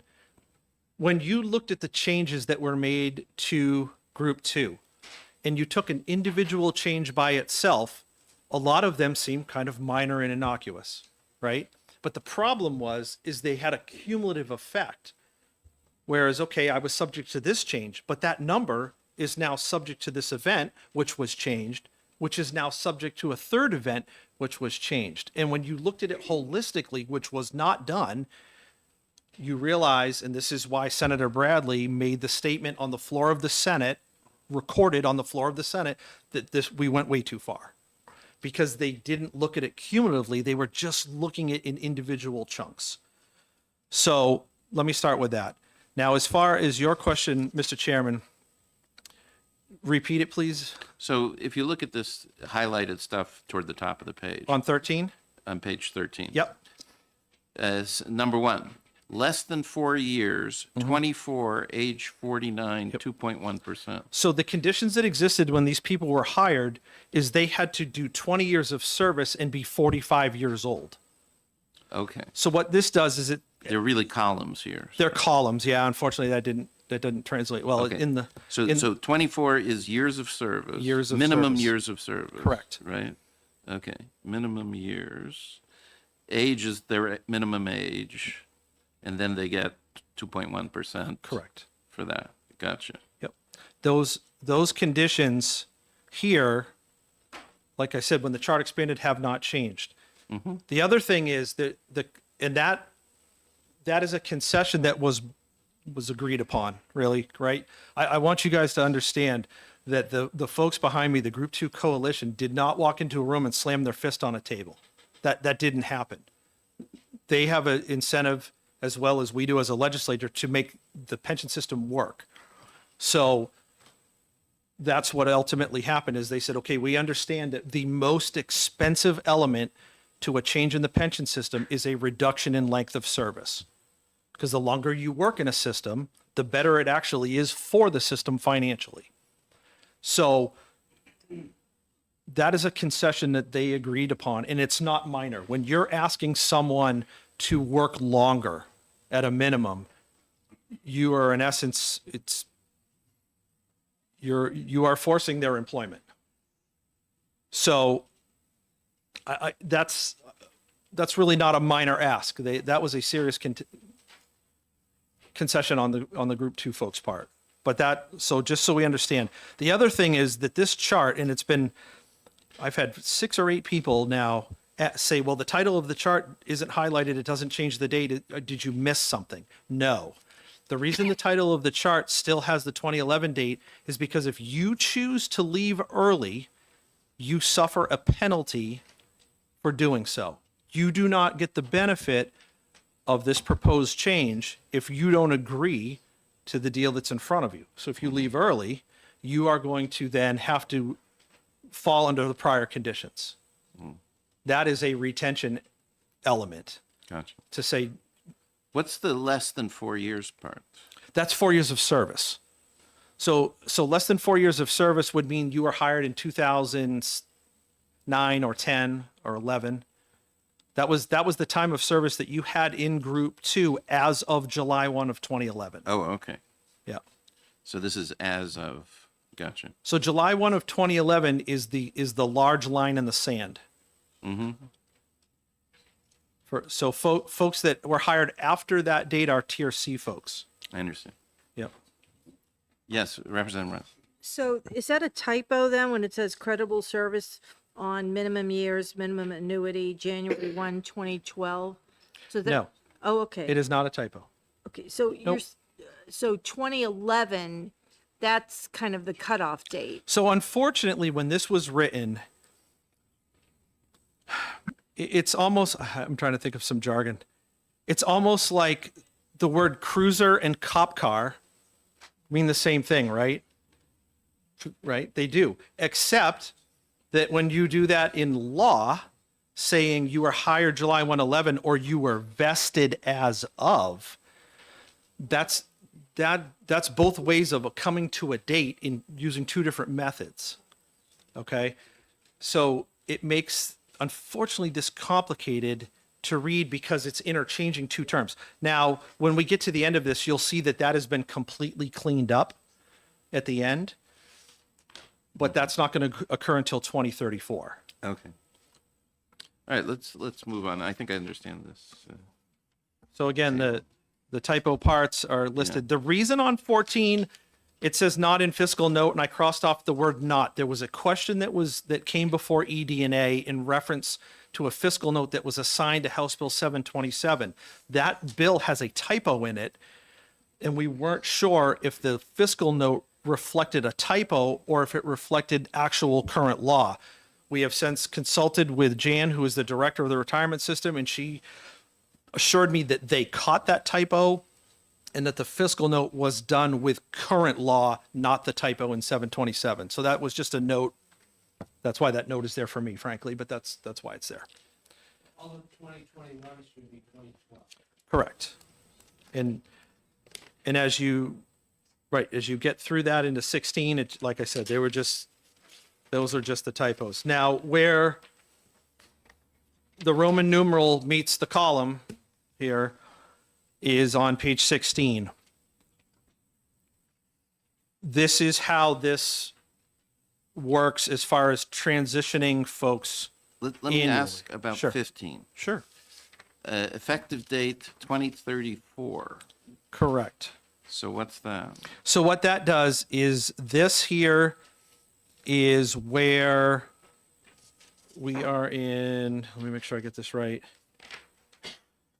We are now starting to get into the situation where the vested as and the hiring date are being cleaned up to just become one word, and the removal of the reference of 100A52D, which is that chart that had the age and length of service you just referenced, that chart expires. It goes away.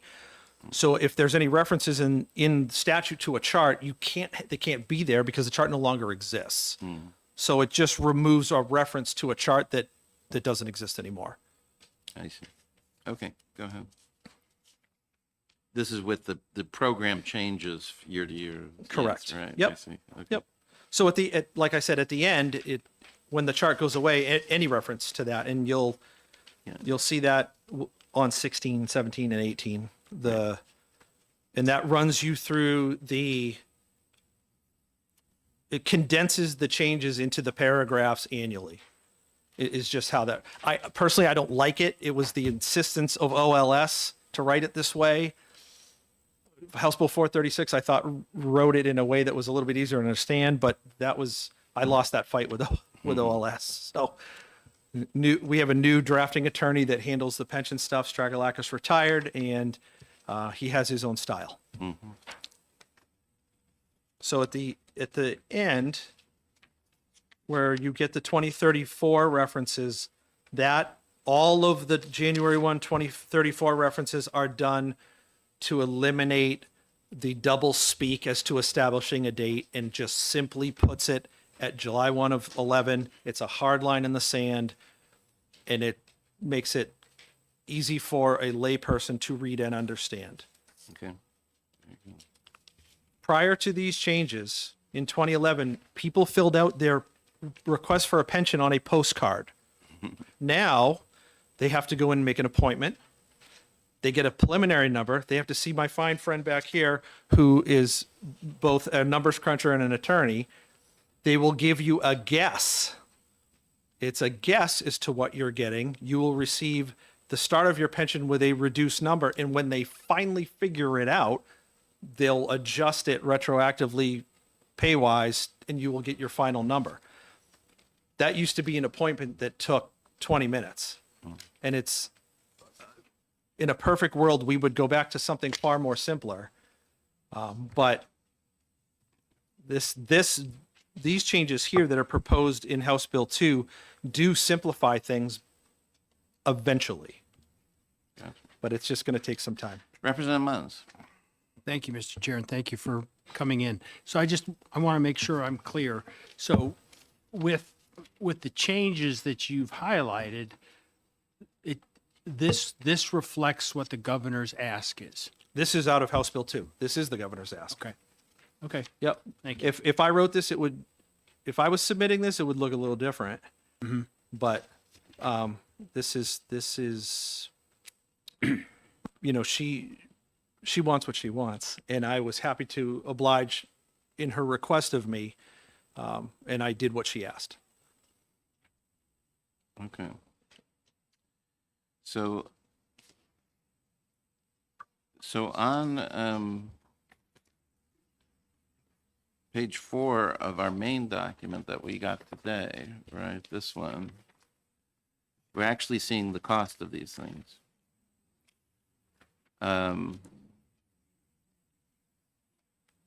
So House Bill 2, as introduced, 2025, 237 million. Present cost. This is, if we had that much today, that's what it would cost. You know, paying it out over 10 years, different.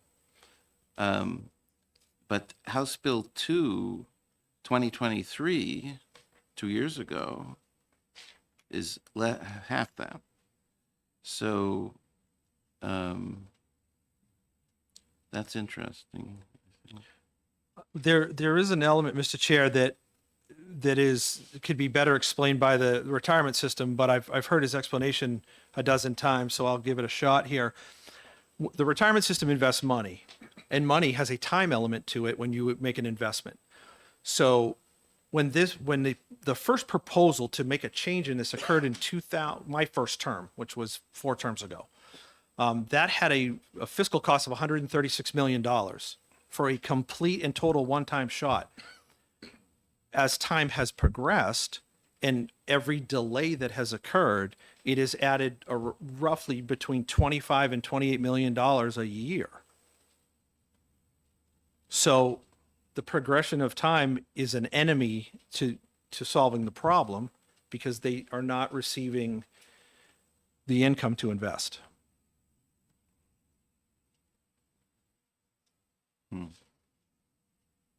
The other thing that changes is the corpus of the folks has been reduced. We're losing people that were in this original group of 1,800 that is now in the 1,600s.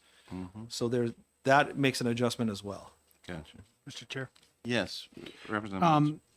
To your point, I mean, if I'm reading this chart correctly, it looks like the significant difference between HB2 2 years ago and HB2 now looks like it has to do with the treatment of ESDP, extra service duty pay.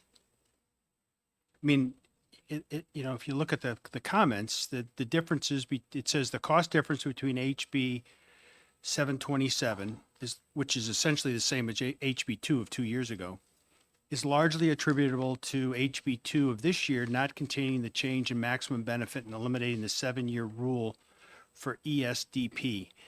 Can you talk to that? Because that looks like that's 120 million. All right, before you go, Representative Pearson, Representative Sweeney would like to say.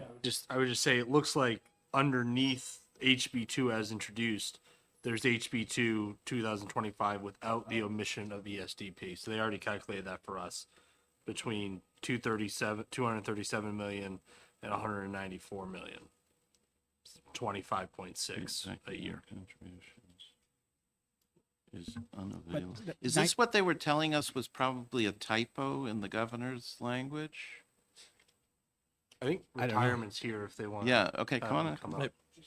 I don't. Mr. I Chairman. guess if I could, if you're asking him nice- intent on the governor's language, he can't No, answer no, that. I'm not, I was just, I've been cross-referencing the document that Representative Pearson brought, and Yes. there's definitely some issues. I don't even think we should, and I know you did a lot of work, and because it's not our document, it's not retirement's document. And it I makes see what things you're even saying. more confusing when you try to cross-reference what's in the document that, Steve picked up over there a week Okay. or two ago. But retirement is here. I hope they Yeah, can speak let's to look the at their numbers. document. Yeah. Um, I agree. Okay. And it's getting late on a Friday. Yeah. Thanks for coming. Again, I'm Mark Kavanaugh, Deputy Counsel and Compliance Officer. Marty's replacement was here, but he had to leave Oh, we have one. another commitment he started on Monday. Great. And we'll be working together, he and I, the rest of this session. And what's his hopefully- name? His name is Rick Fabrizio. You might recognize the name as he came to us from BIA. He was a lobbyist at BIA. Great. Business industry. So Okay. before I start the chart, I just want to clarify a couple of things that Representative Pearson mentioned. Okay. There is a definition of vested in our statute. It's not in the definition statute, but it's in RSA 100A10. And that says that if a member has 10 years of service at the time they terminate work, but aren't old enough to retire, they can collect a benefit when they get old enough. And that's called a vested deferred benefit. That's where the 10 years comes from. Gotcha. We don't need a separate definition. I understand. Okay. Second, when he's, I don't know if this clarifies, but the way these options work is that successively moving the vested by date year by year by year until 2034 is what encompasses all the current Tier B members. And that's why that chart goes away, because everyone will have already been fixed. And lastly, Let me ask just a detail about that. sure. Suppose someone stopped working for 5 years and then came back. Is that an issue or is well, it's a footnote in my chart, and Oh, okay. I can speak to that. It's an ambiguity. Okay. But probably doesn't happen that often, right? So, Don't know, yeah. but this might incentivize people. Yeah. And lastly, he said you fill out an estimate card and that's how you get counseled. Anyone can have an appointment. But in this day and age, people go on the internet, just want to file, or they want an estimate card and send it in. But anyone can come in as many times as they want and spend an hour or two with one of our benefits specialists and go over everything. We didn't change our rules, behavior of our membership changed. Okay, enough on that. So the purpose of this document is to compare the provisions between HB2 2023, HB2 727 from earlier this year, and HB2 2025. Many of them the same, but there are 2 or 3 significant differences that account for the variations in cost on the last page. So earnable compensation, those changes are the same in all 3 bills. Calculation period from 5 to 3 years and eliminating the compensation over base limitation, same in all 3 bills. Okay? AFC changes to the ESDP limitations are in HB2 and HB 727. That limitation, which currently applies to Tier A, but will apply to the Tier Bs who hit their vested by date, that essentially makes them Tier A in almost all regards. That definition is taken out of HB2. It's something in current law, and it's remained in HB2 in 2023 and in HB 727, but it was taken out of HB2, and therefore Tier A's would no longer be subject to the limitation that in their high 3 years, their average ESDP cannot exceed their high 7 years since 2012. So it's like the COB rule. It's by comparing, but it's been in the law for quite some time, and it's effective. So you're saying that HB2 2025 has a change for Tier A. No. HB2 2023 and HB2 2025 kept the law as it currently is, which has this limit on how much special duty you can have in your high 3 years. Okay. HB 2 2025 took that out. Yes. Okay. So that increases the cost because that limitation's going away. Yes. Right. But that's a change not just for tier B, but also for tier A, yes? No, yes. So tier A lose the limitation too. Yes. Yeah. Okay. Yeah. And it's probably, and we think that's a mistake because we don't think the intention was to change tier A. I don't know about the intent. I was deducing the I way the understand. drafting that I it could have been a mistake, Maybe, right. but you'd have I to talk understand. to Steve and the governor about Okay. whether it was intentional or I not. understand. Okay. So the service retirement benefit calculation, HB 2 2023,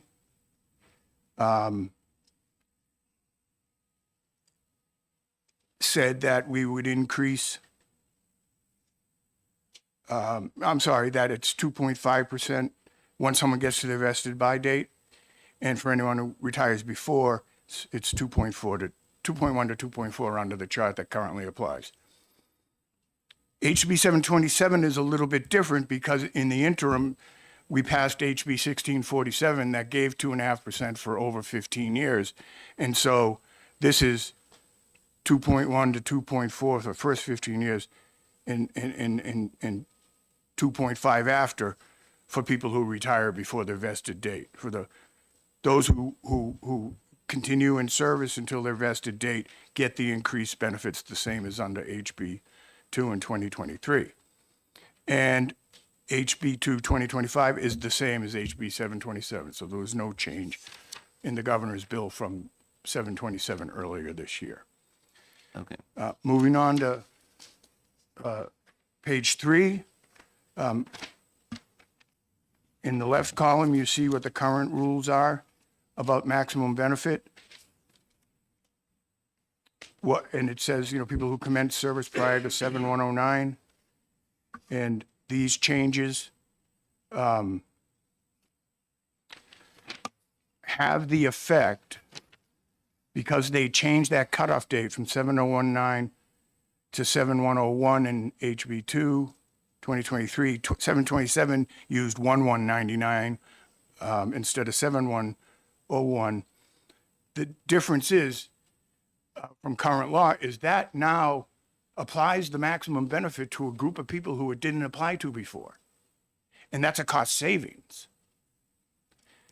The governor's bill doesn't include that. So by comparison, the governor's bill maintains current law.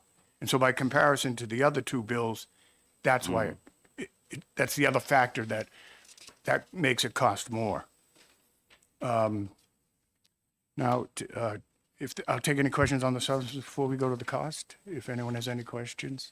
Yeah, let's get to page 4, but we may end up going backwards. Okay. So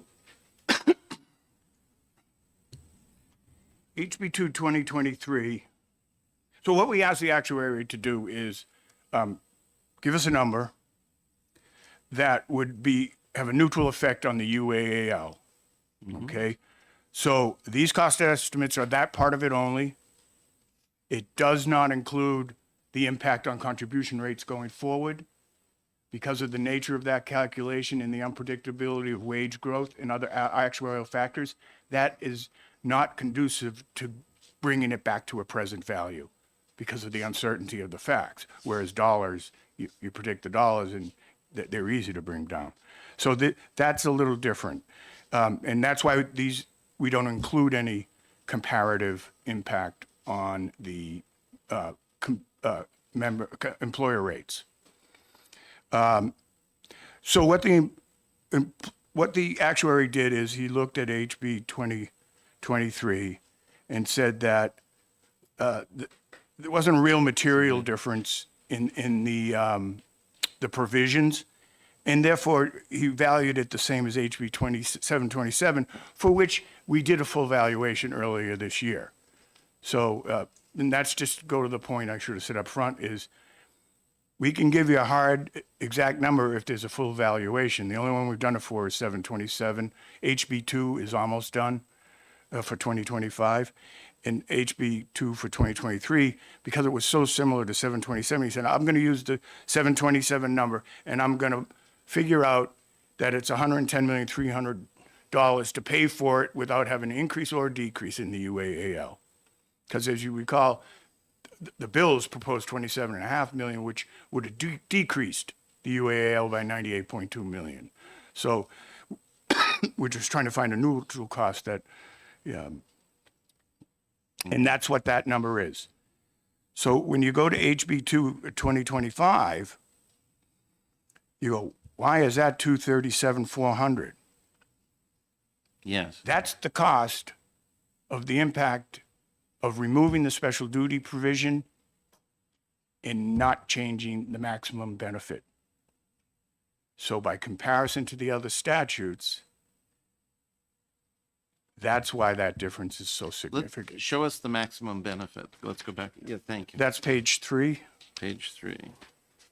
So what this means is, again, because 2023 and HB 727 both changed or proposed to change the cutoff date for when the maximum benefit applies by moving it back in time, 7101 in one case, 1199, it's now subjecting members to the maximum benefit who are not subject to it under current law.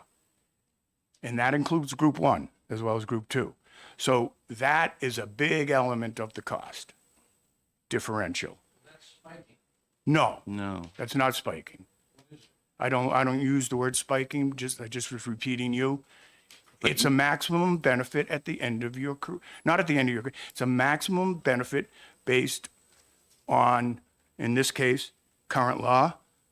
For people hired prior to 7109, it's 100% of their highest year of compensation. For people hired on or after 7109, it's 85% of average final compensation or $120,000. Are we changing the period of which we average from No, from 5 years to 3 years? all to 2 this years? is doing is saying, at what date did a member have to be hired in order to be subject to the maximum benefit? And by moving that date from 09 to 01, you've now got 8 more years of people who are going to be subject to the benefit who aren't currently.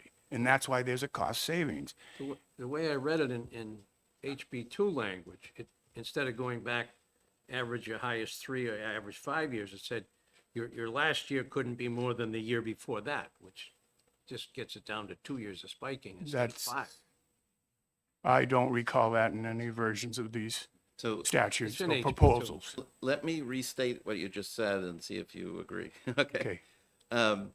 So current law says that your final pension cannot be greater than, for most people, okay? Your highest year of earnings, right? For most people, no, for people hired before 7109. So that's that's 16 years ago. So anyone who started work in the last 16 years is subject to the second maximum, which is 85%. And it's 85% of AFC, not highest year of earnable comp. So that's a limitation built into that as I well. see. Okay. Because you're averaging over 5 years, not Oh, it's much taking lower. just the Yeah, highest yeah, year. yeah. And it's $120,000 was a dollar amount, whichever one. is- 125,000. Well, current law is 120. The proposals would have increased it Oh, I see. to 125. Gotcha. Okay. So the numbers are the same in each of these options. It's just the change in the cutoff date now subjects more people to the maximum benefit who currently are not subject to it.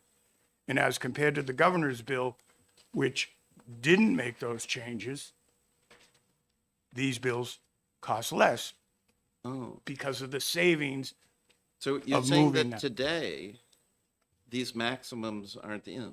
No, they're in, but they just apply to fewer people. Okay. And they stay in under the HB2 for this year, correct? No. No. I mean, yes. So the Correct. column, where it says, on page 3, the column all the way on the left, maximum benefit provision, that is what is in HB2 Right. 2025. Right. It's not in either of the other two. It's in, but with different With cutoff different dates. provisions, Okay, yeah. and so for the purposes of trying to compare the three bills, you have to take that into account, that these savings in HB2 aren't the result of any deliberate changes in the law, it's just maintaining the current law. So current law has or doesn't have these cutoff. Oh, it has a these different maximum. cutoff date. It has a different It maximum. has the same maximum terms of 100% for one group, 85 or 120 for another group. Okay. It's just that the group is bigger under 2023 in HB 727 because it was moving the hired by date to a back in time. So all those people hired between the two dates are now subject see. to a maximum So what who weren't before. what those bills were doing was giving the whole group bigger multipliers, but limiting the top end. Is that Applying the limit on the top end to more people. to more people? And what the intent of that was, I'm not sure. Okay, all Okay? right. But as compared to HB2 2025, the other two options are cheaper because HB2 doesn't provide for the change and maintains current law. It maintains the size of that group, Yes, but it's also giving them the bigger multipliers and the other improvements, right? So that's why it's yes. more expensive. I see. yes. And so Gotcha. those are the factors that account for the differences in the cost. Okay. Primarily, there are other actuarial factors that So HB 2 2023 and HB 727 2025 were sort of giving on one side but taking away on another side. Yeah. apparently, Yes. I can't speak to what the intent was. No, but- Again, but- but yes, but- effectively, This yes. side is limiting a little, and that side is being a little more generous. Right, and where you're limiting applies to group one also. Oh, okay. Yeah. So does anything in HB 2 2025 apply to Group 1 or no? No. No. No, because that's the only common provision at stake here that is this maximum benefit and the changes to the earnable comp. The changes to the earnable comp don't apply to Okay. TRA, don't apply, well, I'm sorry, I'm not explaining that correctly. The changes to earnable comp are bifurcated, just as a definition, now going to be bifurcated between group one and group two. The maximum benefit doesn't make a distinction between them, Okay. applies to everyone. Just a moment. So HB 2 2023 made Group 1 lesser without any improvements to Group 1? Because it added this limitation? No, it changed the limitation so it costs more. In other words, you've got that same, the group of people subject to the maximum is also increased for group one. But not in 2023. Yes, 2023, 2023 and HB 727 are the same. Right. So for those two bills, Group 1 got hurt. Is that what you're saying? No? More people will be subject to the maximum. More people will be subject to the maximum. Yeah. And there was no other improvement for Group 1 in No. those bills? No. Right. Okay, so Group 1 got hurt. Hurt's a subjective term I'm not going to use. A lesser benefit, or Yes. as a group, right? As a group. They got less benefits. They got less Okay, benefit. Thank you. Representative But I White. would say Yes. it's far less common for group ones to hit the maximum benefit because they have the lower multiplier. Yes, yes. Well, this is what I'm reading, that, I thought we went to 5 years averaging. Yes. And this says, compensation for extra and special duty as reported by the employee shall be included, but limited during the highest 3 years of credible service as provided in paragraph 18. However, earnable compensation in the final 12 months of credible services prior to termination of employment shall be limited to 1.5 times the higher of the earnable compensation in the 12-month period preceding the final 12 months of the highest compensation as determined for the purpose of calculating average final compensation, but excluding the final 12 months. Any compensation received in the final 12 months of employment in excess of such limit shall not be subject to member or employment or employer contribution. So it's still allowing for extra Yes. in your last 2 years Yes. instead of your last 3. So the Instead of 5. yeah. Yeah, yeah, yeah. So it's going to skew it tremendously. Two separate rules. Okay, that 150% rule we refer to, it's been around for years. It's completely different. It just says if in your final year, it's a kind of a companion to some of the other provisions that were designed to limit how much we count at the end of a career. But it's a different rule. It's been around for longer. And it just says that if in your final year, your earnable compensation is more than 150% of what it was in your penultimate year, we're going to only count what you got in your penultimate year. Okay? So but you're also subject to the other rules that, other than like the COB rule that limits how much COB in your high 5 against how much COB you had on average in your whole career. So they're companion provisions, but they operate totally differently. And so one does not mean the other doesn't exist. Well, it still allows you to build it up or spike it, in my term. Well, you could, In the penultimate year. you could Okay. increase it. All right, just a moment. But that's going to be in your high 3 average, and it's currently subject to the compensation over base rule. Yes. Yes. Okay. I'm sensing that we're at the end of our ability to focus on this, but I will let Representative Munns ask the last Yeah, question. I just wanted to ask about this, the 7-year, 7-year rule.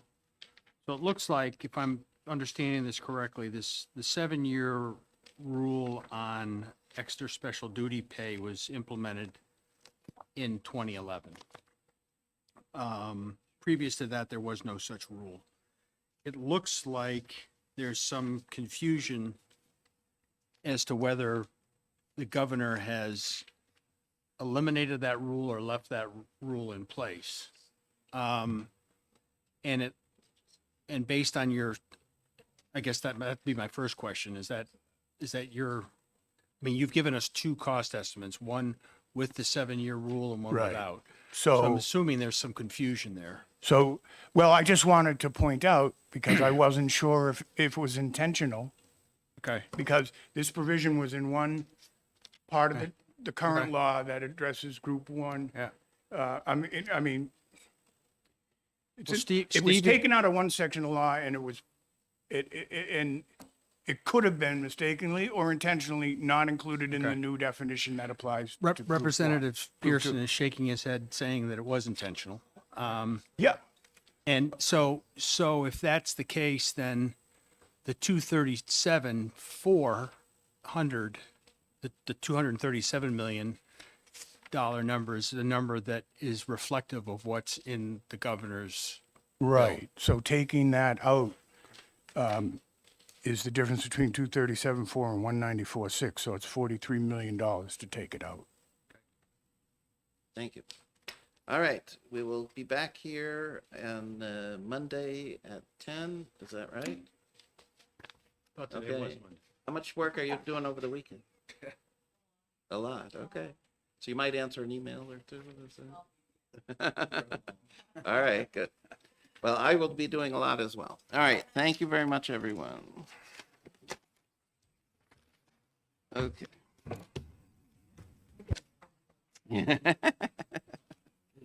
All right.